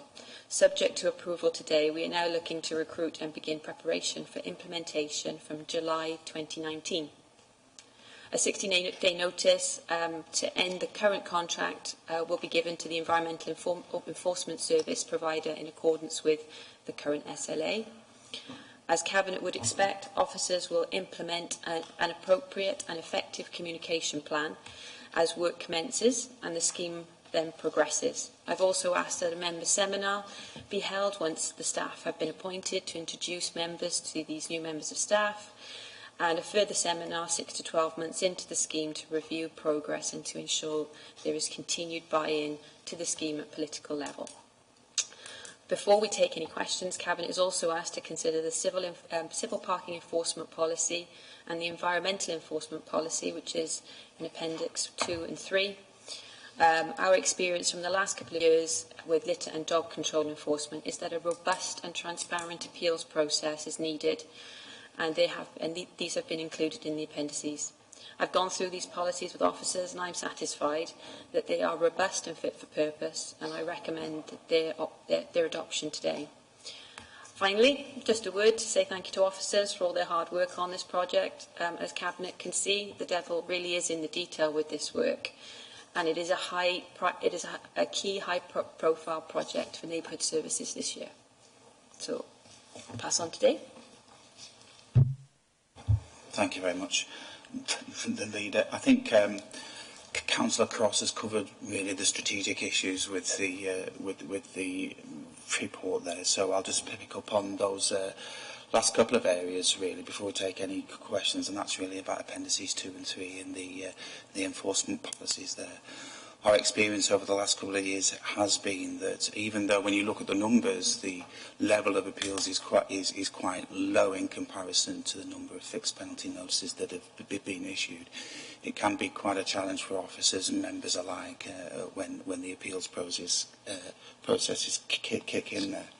So those are appeals processes as far as civil parking is concerned, which have been well rehearsed and adopted in other areas already to date, and so we've utilised that experience there, and we built on the experience that we've had here in relation to the external provider contract since May 2017. Just a couple of things that really to ask Cabinet, again dropping down onto the detail a little bit, but it's important to note really. I think the proposal today is to keep the current fine levels as they are, and as they are proposed. That's £100 with no early repayment reduction for the environmental offences, and the recommendation of £75 with an early repayment reduction. Sorry, £70 with an early repayment reduction to £35 for these civil parking offences, and that's how we've modelled the cost of the service at this time also. However, if we look at the recommendations, and the last item there, which is under paragraph 12.1, and there's recommendation G, is that if the Cabinet is still happy to delegate to the Chief Officer the authority to make amendments to the environmental policy, that's Appendix 3, then that will give the Chief Officer the delegated power to change the level of fines for environmental enforcement and perhaps potentially introduce an early repayment reduction if we were to in the future, because they are listed in that policy there also. Just one final thing, it's just really, again, it's dropping it down onto the operational level a little bit. I'd like to draw Cabinet's attention to 5.26 and 5.27 in the report. And this is where we may get the areas of contention, because for civil parking offences under 5.26, of course, it can be £75, and if it's repaid early, £70 and £35 if repaid early. But the bottom of paragraph 5.26 there, members can see that where a default process is required, the offending notice will then be required to meet the whole cost of recovering the penalty charge. And as time goes on, those costs can increase from the £70, and they can be as much as over £500. And that can obviously that is something that I think we'd like Cabinet to bear in mind. Under 5.27 there, where fixed penalty notices are not paid, as far as environmental enforcement is concerned, then it can go to prosecution. And typically guilty pleas at court can incur a fine of £125 with a victim surcharge. And those fines are kept by the court. They don't come to the authority. But the court can award costs of sometimes up to £120, and those costs can come back to the authority then. But the court typically gives people allows them to pay by instalments, sometimes £10 every couple of weeks, so there's a trickle of income coming back into the authority there as well, and there's a time lag before that is received there. So I just wanted to point those things out as the sort of cost issues were key on this project, and there are some challenges for the authority. And with that, Leader, I'll try and answer any further questions. Thank you both. Any questions on this report, Andy? Yeah, hi. Just wondering with civil parking enforcement, is it just on Torbine land, on the highways? Can you do anything on private land? I know the police, if it was on private land, they couldn't issue any fines or do anything, like on Bronavon land or anything. I think that's the same. Yeah, it's really on-street parking on adopted highways. Yeah. Right. Yeah. Sorry.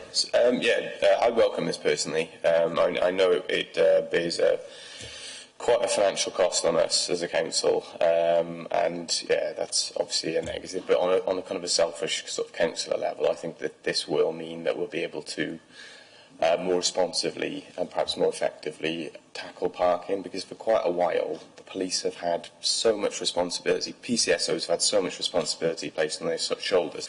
I feel almost terrible contacting, he's fantastic, my local PCSO, I feel terrible contacting him when I know that he's dealing with, and his colleagues are dealing with, some pretty harder crimes going on. So in that respect, I sort of welcome it, even though it's caused sort of financial difficulties our end. But I think we'll be able to, on a council basis, I think we'll be able to address parking offences more effectively, because, you know, all of us around the table receive complaints on a regular basis, and we have to go to them to say, look, it's the police's responsibility, and the poor police have to pick that up on top of everything else and budget cuts.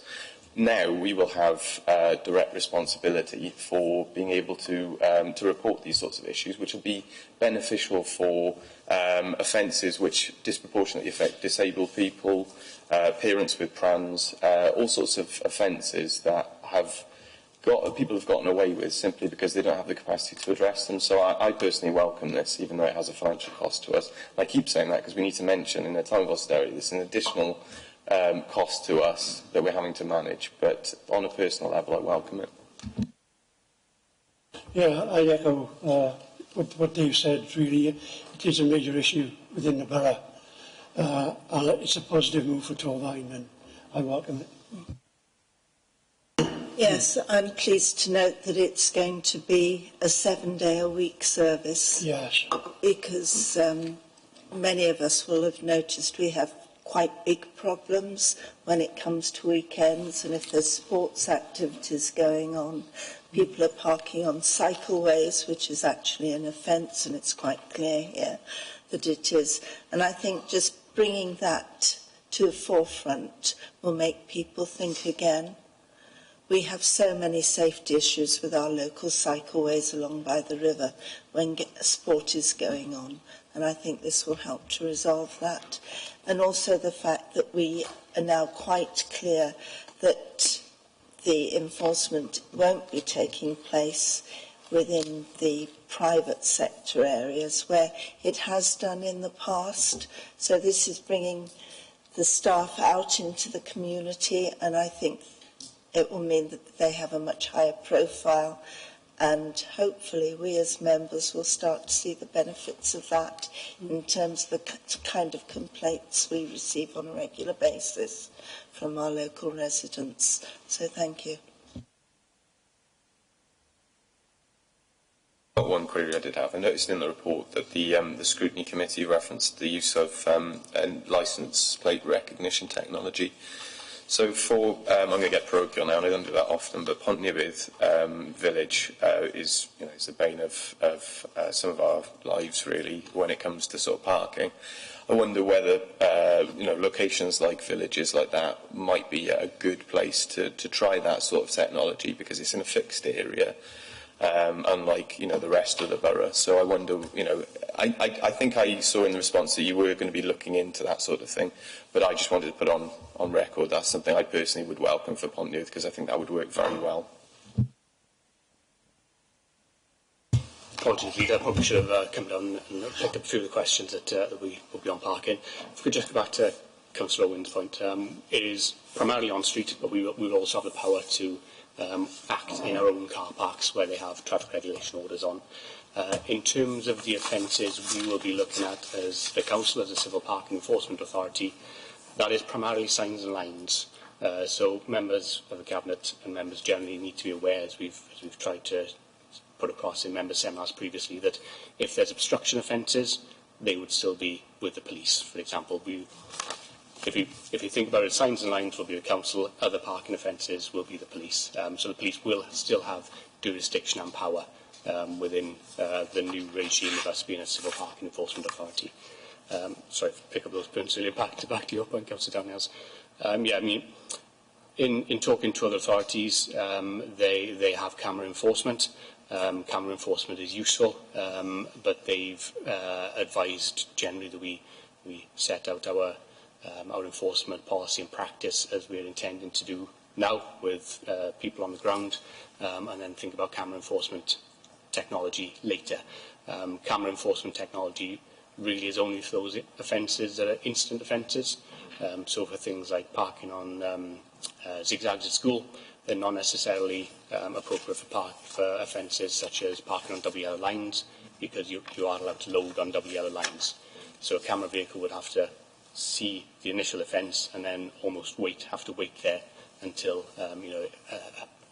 an observation period had passed. So it's less effective to use it in those ways, but certainly an effective and useful tool and something we would look to for the future. On the point about police that having responsibility for obstruction, is that something that would come over at some point? Because I think that's another area where, I would personally welcome, because obviously, would that include people parking on drop curbs, obstructing drop curbs on textured sort of pavements, and basically making paths so narrow that anyone with a disability could not get through? Because I'd welcome it if that ever came over. That's also quite useful. We will have authority to look at drop curbs, people parking in front of drop curbs, but obstruction more generally then will remain the police's. So where there isn't a sign in line, or if people are obstructing footways, that would typically be the police's function, even going forward. Can I just welcome the fact that we've taken forward a joint in-house service model? I think it has a number of benefits, not just the fact that I think we as a cabinet prefer that model for services generally, but in terms of the sort of the control on behaviour that gives us that maybe you don't have with a contracted out model.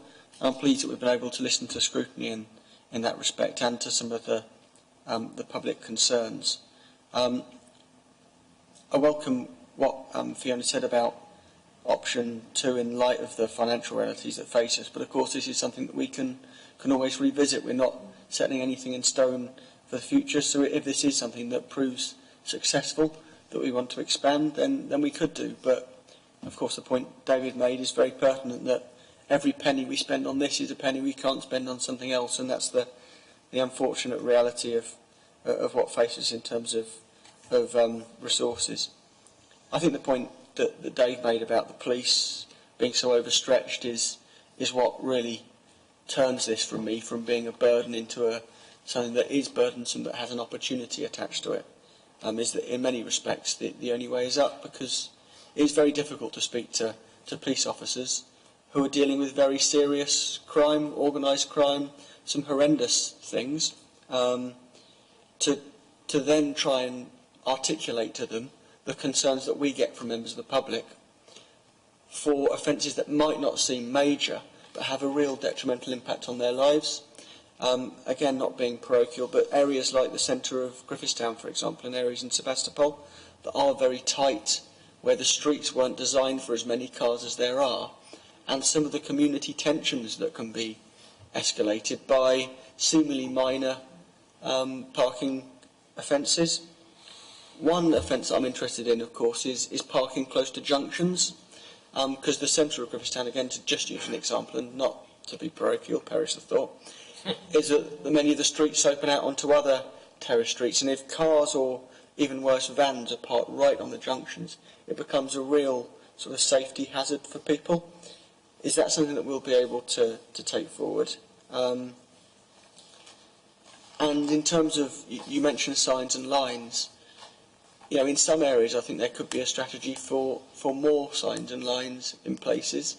Double yellow lines, before we've always faced the issue of having to get double yellow lines approved and put in place by the police, and it's quite is that something that will improve now, or is that something that will still be left to improve? I think on the first point, Leader, that example you quoted there would be an example of obstruction, unless it was parked on double yellow lines that had been applied to keep the channel clear. So that would be a police issue. Yeah, you're right. As Highway Authority, we promote traffic regulation orders and implement them.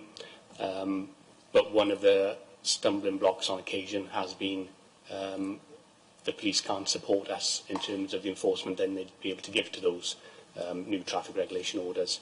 So it does give us a little more flexibility that if we wanted to promote a traffic regulation order, we would have the comfort that we would be able to enforce it.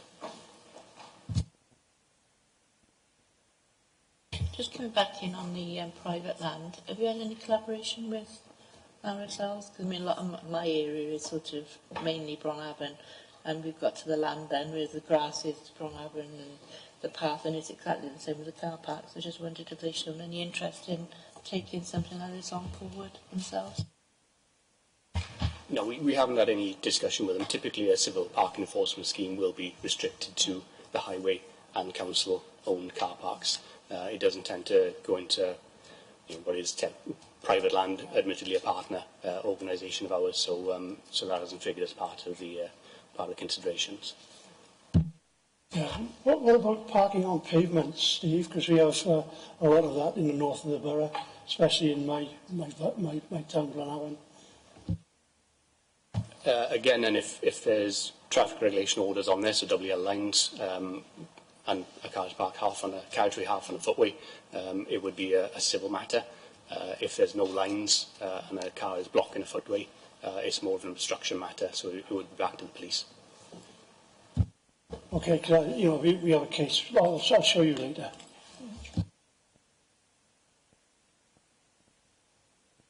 I think you've seen from that the level of sort of member interest there is in this, and that's not something that sort of is just because we're lovers of parking and environmental enforcement. It's because it's something that gets raised with us as members a lot.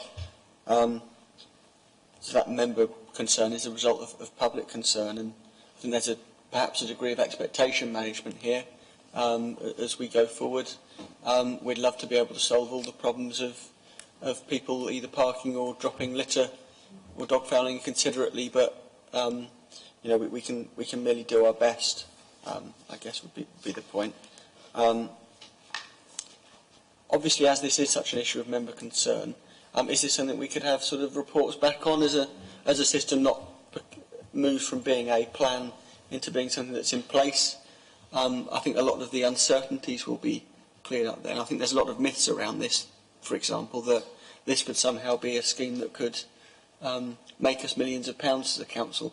Obviously, the proof will be in the pudding, will be in eating. The proof of the pudding will be in eating, to try and get the analogy right. Can we perhaps come back either to this forum or others and sort of discuss how it's going as it sort of becomes an implementation thing? I did say about bringing it either every 6 months or 12 months as to members, either member seminar. I'll be reviewing it as well, and I'll be closely reviewing it as it progresses.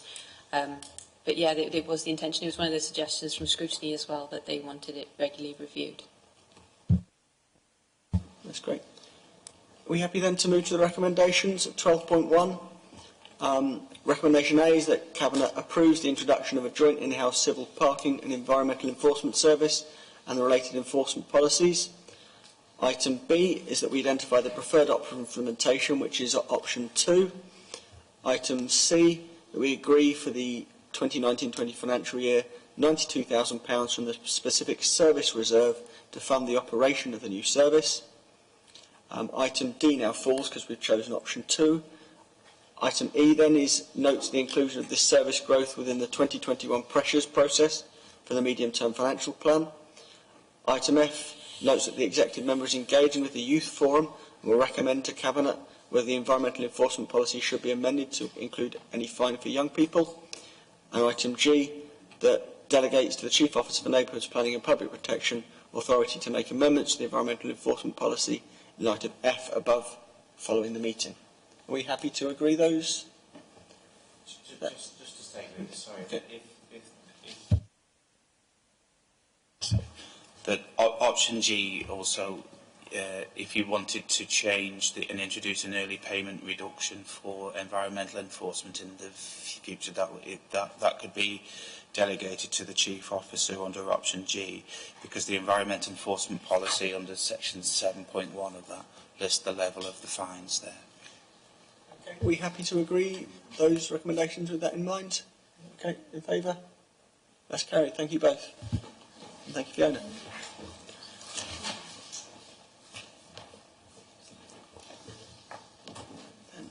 Item 10 has been deferred, so we move straight to item 11, which is the Torrine waste strategy.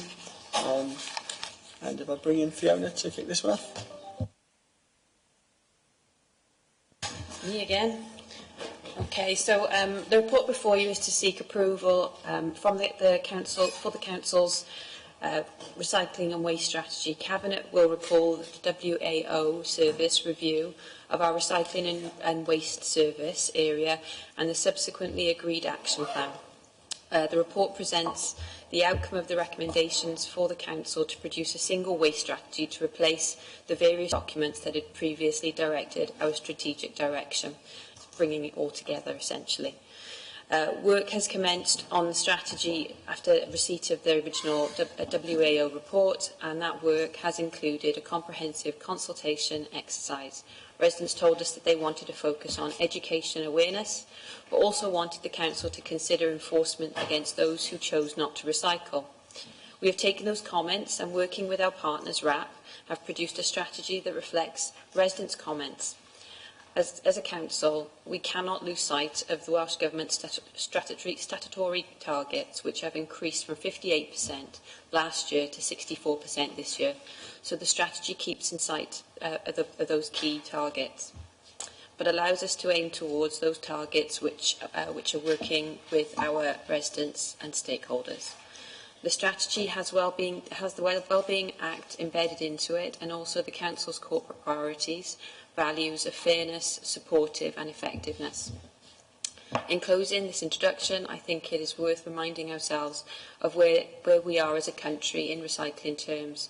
We are the first in the UK, second in Europe and third in the world, something that I'm incredibly proud of. The strategy and improvements will not be easy to achieve, and we've already done many of the things that other countries are only now just thinking of. But it doesn't mean that we shouldn't strive to achieve them. I'd also like to thank officers for their work on this document, and I'll pass it over to Steve. Thank you, Councillor Cross.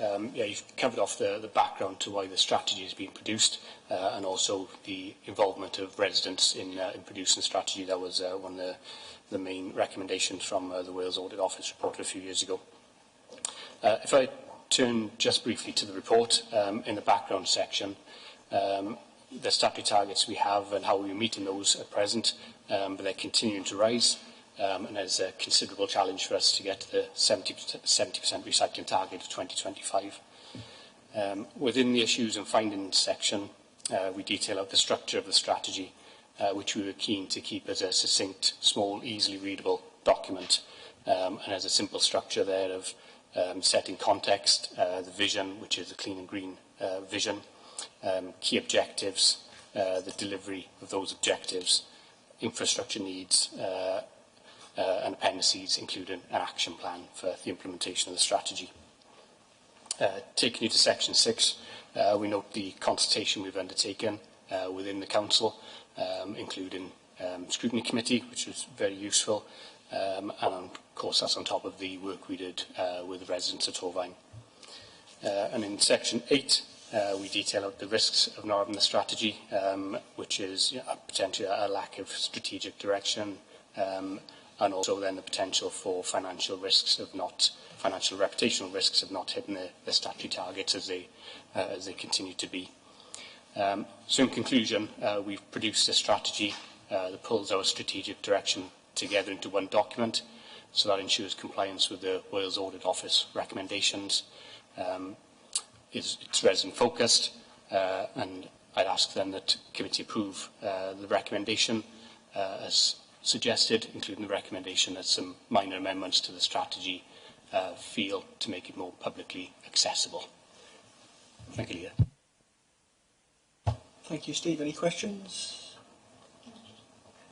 Comment on I welcome this strategy. I think even when I was chair of scrutiny, we were working on it then with the WAO and getting residents' comments, so I just think it's a really good thing. Welcome it. Yeah, I'm going to just thank Fiona and officers for their sort of passion on this work. Recycling's often something that's sort of popular amongst some but not others, but at the end of the day it's about stopping loads of waste being sent to landfill or polluting our our environment in some other way. So the more we can reduce, reuse and recycle, the better. And I think it's an area of very successful joint working, as Fiona said, in Wales between the Welsh Government, councils and, at the end of the day, residents who do the recycling. So I think it's key that we thank the residents who do diligently recycle. They are doing the right thing, both by us, by our environment and by future generations. So I think it's right that we say thank you to them and to the refuse staff who put up sort of so much effort in all weathers to collect it in. Are we happy then to move to the recommendations, section 12? That we recommend that Cabinet provide approval for Torvine's recycling and waste strategy and supporting documentation attached in Appendix 2A, and that we recommend that Cabinet authorise the Chief Officer to approve minor drafting amendments to the recycling and waste strategy as may be necessary, and to be able to put measures in place to implement the strategy as outlined within Appendix 2B, Strategy Action Plan and Timetable. So we're happy to approve? Thank you, that's approved.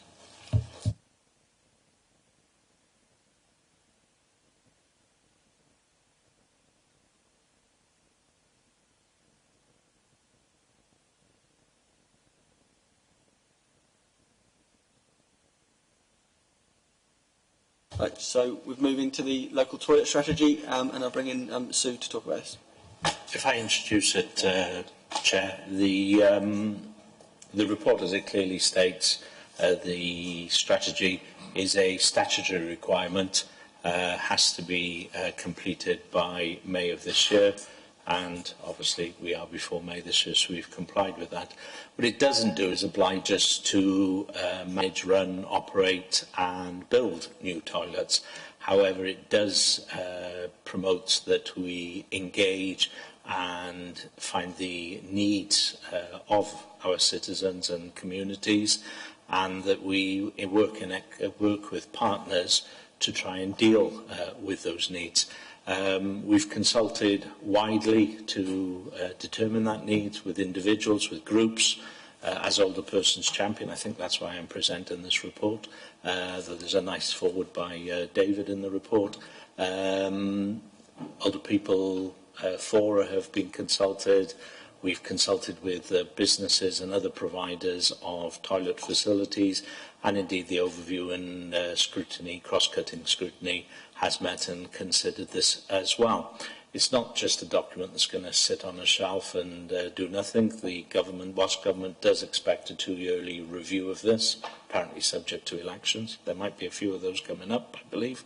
But the strategy itself, I have to thank the work of Sue and Stephen Honeywell going about. It is a comprehensive strategy. I think it explains the need, the demand, what we've got in the area, and will be constantly updated on the website, so people will have an access. It's a issue for many people. Some people are fearful to leave their own homes because they think if they're in a shopping centre that they might be, dare I say, caught short.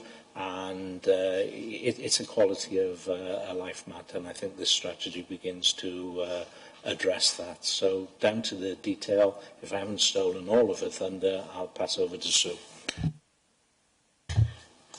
Thank you, Councillor Clark. Yes, you've summed that up very well, actually. Just a few points I wanted to raise with Cabinet today. It is a statutory requirement, and as Councillor Clark said, the Public Health Act not acknowledges that there's pressures on local authority budgets, so we're not expected to provide all the public toilets, but also that social isolation, loneliness affects people of all ages, and although this originally came from supporting older people to be out and about in their communities, the Act goes a lot further. And it acknowledges that people of all ages, all abilities, and it really does affect a lot of people. And there are parts of research that actually show that, it can cause fatalities among some people or an early deaths just because of how it impacts on people being socially isolated. The strategy talks about, we've got to use the strategy to find alternatives. So if we have to reduce our own public toilets that we already provide, then the council does have to revert back to this strategy to sort of look at how we can provide something else in the same area. We have involved lots of people, as I say, not just older people, but everybody going out and about, young people, various groups, people with disabilities, etc., carers. We have taken account of the recommendations that we had from both cross-cutting scrutiny, who got very emotive about it. It is a subject that raises a lot of sort of concerns with people, I think, across everybody, public and members. There were varying degrees of take-up to the previous toilet scheme that Welsh Government ran for aimed at older people, and so the Welsh Government are now, under this Act, setting up a new national toilet scheme, and they're expecting local authorities to use their local strategies to try and encourage local businesses and community groups, etc., other public services, to open their customer toilets.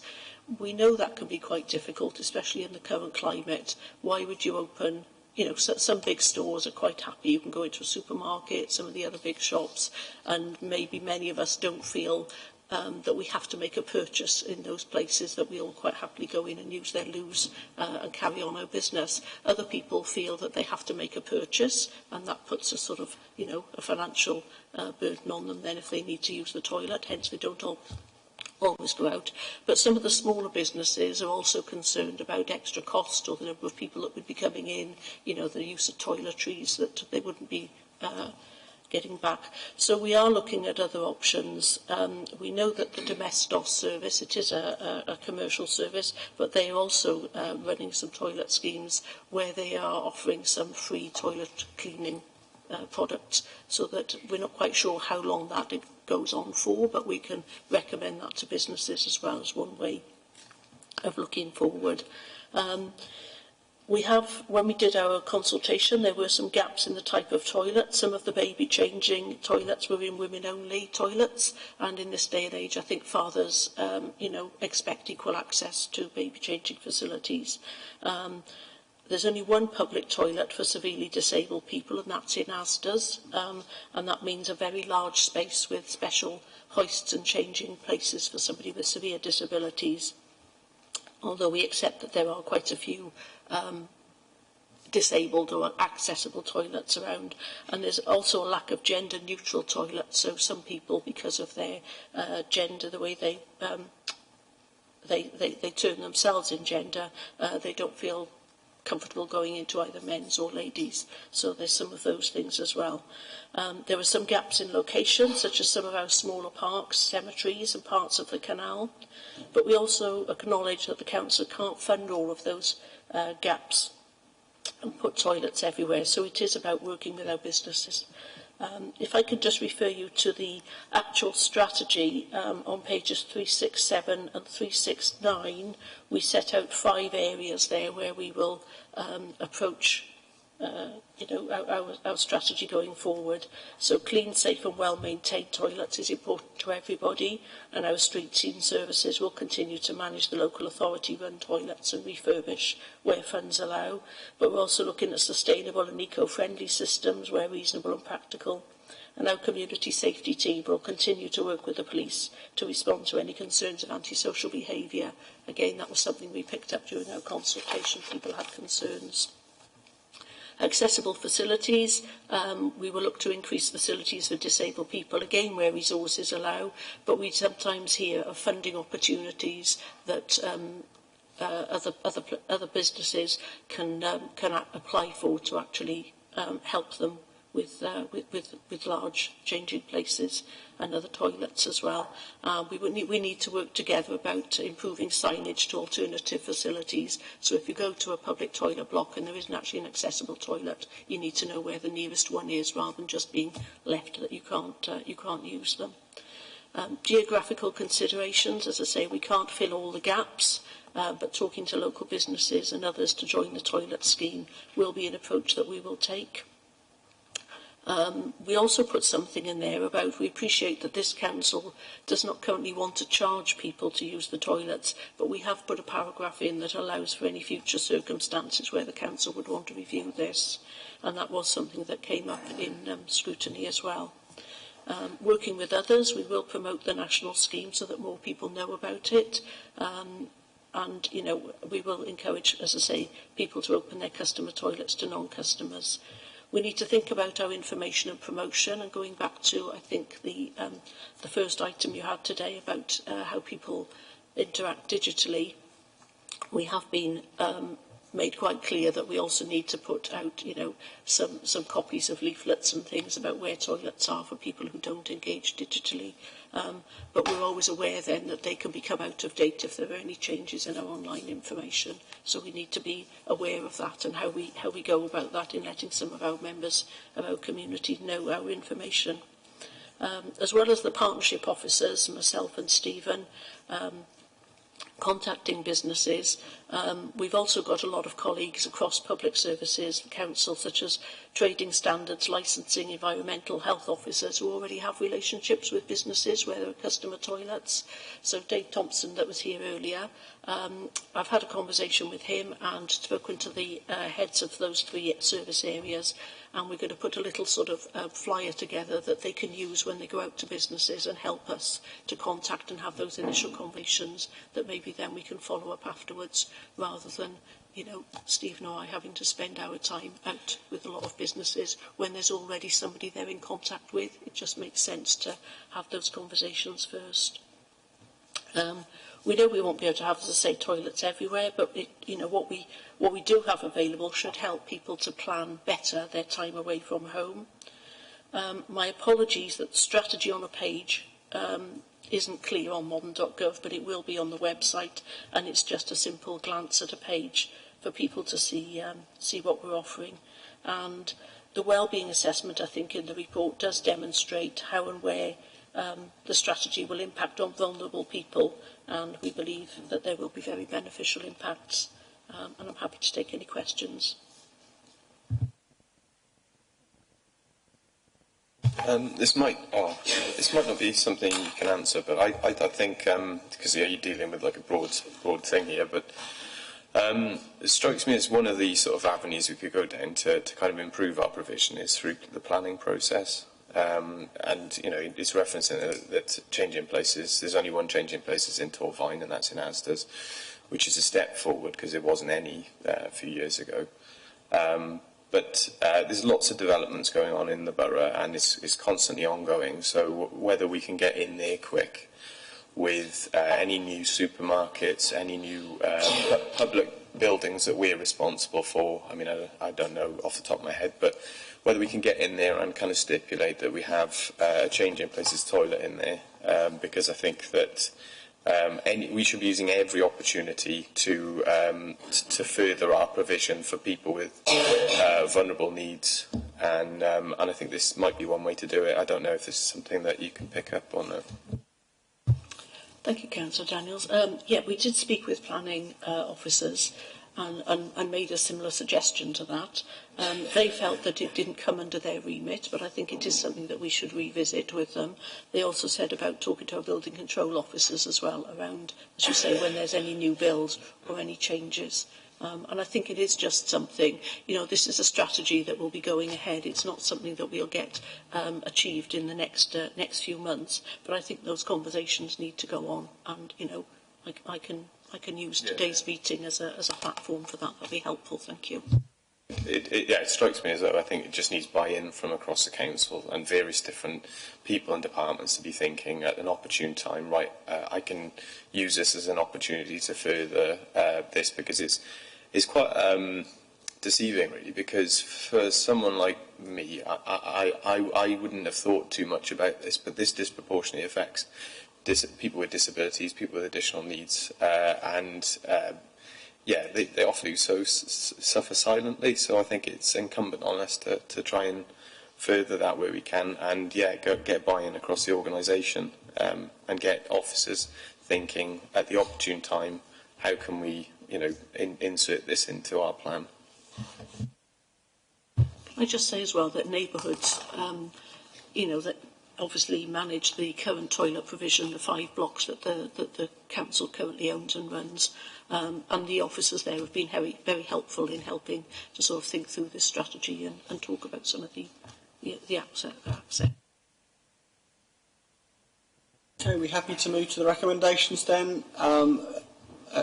Section 12 of the report, it's recommended that Cabinet approves the local toilet strategy for adoption by the Council. To approve. That's carried.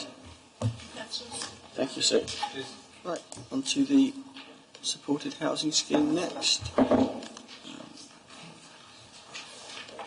It's the award of the contract for a care scheme to be provided at Ysgol Panteg supported housing scheme.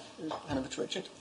As it says on the tin, this is the care element of this scheme, with the ABUHB and Torvine being responsible for different parts of it, ourselves the Dormer Bungalow and ABUHB the flats. That's why I've made the declaration as an independent member of that board. There is a prescribed process, which I'm going to let Alca and Co deal with, but just to reassure members that from previous experience, we have learnt the lesson from that, and that has been built into this process. So with that in mind, I'll hand over to Alca for the detail. Thank you, Councillor Clark. Just to reiterate and add to that point was that this has been a really positive piece of joint working that Richard has led on with an Iron Bevan University Health Board, whereas Torvine Council has actually led on the tender exercise. The scheme is outlined in section 4 of the report, which Councillor Clark has just covered, I suppose.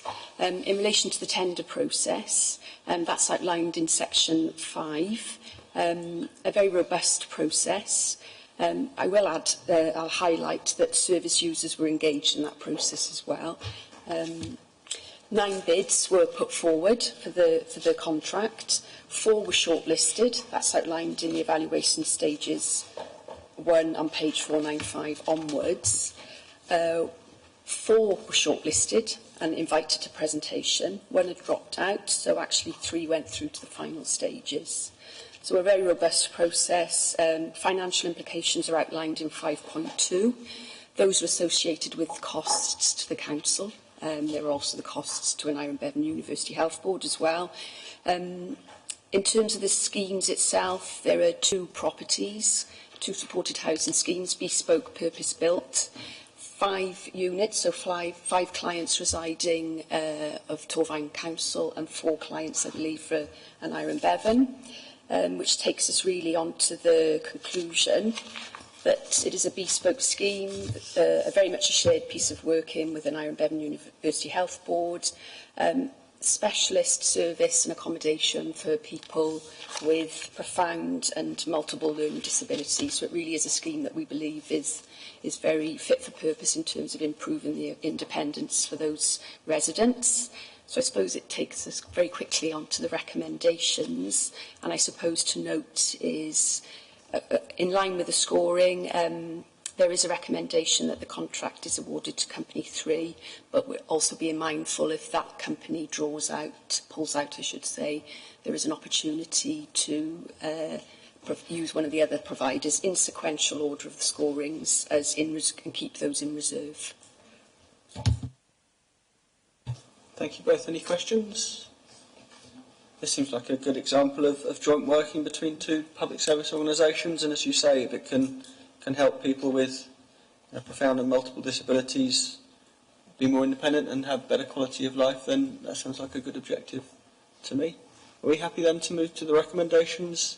At section 12, it's recommended that the Cabinet agree to the award of contract to Company 3, and that Cabinet agree that if Company 3 withdraws from the award of contract for whatever reason, then the contract should be awarded to Company 5 or 9 in order of scoring as detailed in the report above. Are we happy to agree? That's carried. Thank you.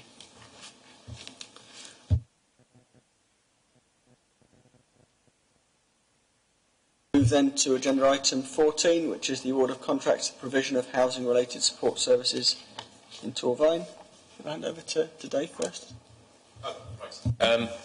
So this is the end of a very stringent procurement process, much like the former item, where We've tendered out for £3.4 million worth of Supporting People grant, and that covers 4 key areas, which are generic preventing homelessness, mental health, vulnerable adults and vulnerable families. These are all being currently delivered by organisations here in Torfaen.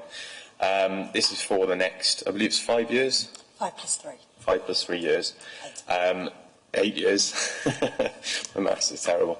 Right, so this is for the next 8 years. We will be awarding this to these organisations, and in terms of the clients, there may be some changes. You'll note that the tenders are anonymised, so we have no idea who any of these organisations are. But the client shouldn't notice any difference, if anything. This process is sought to have better value for us, but also better quality for the client, who is forefront in this decision. As you'll note from the agenda, which notes that 80% of the consideration is around the quality of the service provided, and 20% is around the price. So this, I think I should probably hand over now. I think I'm waffling. Okay. Thank you, Councillor Daniels.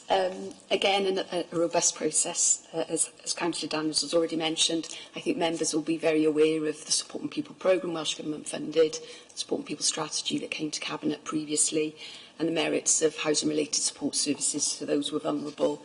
Again, my colleague Rachel has led on this exercise, so there are 4 client groups and contracts, if you like, that were put out for tender. A robust evaluation programme, timetables is in 5.1 onwards. I suppose to also mention that whilst there were 4 contracts, prospective bidders or tenderers were able to actually bid in all lots or all 4 contracts, but they would only be awarded to 2 at the most. So we've tried to make sure that we can still manage a market that has more than one provider across Torfaen. Quality outlined in the contract. What else was I going to add? Which leads us to 2P implications. There are 2P implications that we've already mentioned. So continuity of service for us is really important, and continuity of services to the clients who are already in receipt of those services. And I think by having a longer-term contract of 5 plus 3 years that was built in has helped us to achieve some more stability and sustainability going forward. Which brings me nicely to the recommendations. Again, the Cabinet approved award of contracts. There are 4 contracts as outlined in sections 5.4 onwards, and again there's some reserve situations that would play out if the successful contractor of any one contract were to pull out. Any questions or comments on this?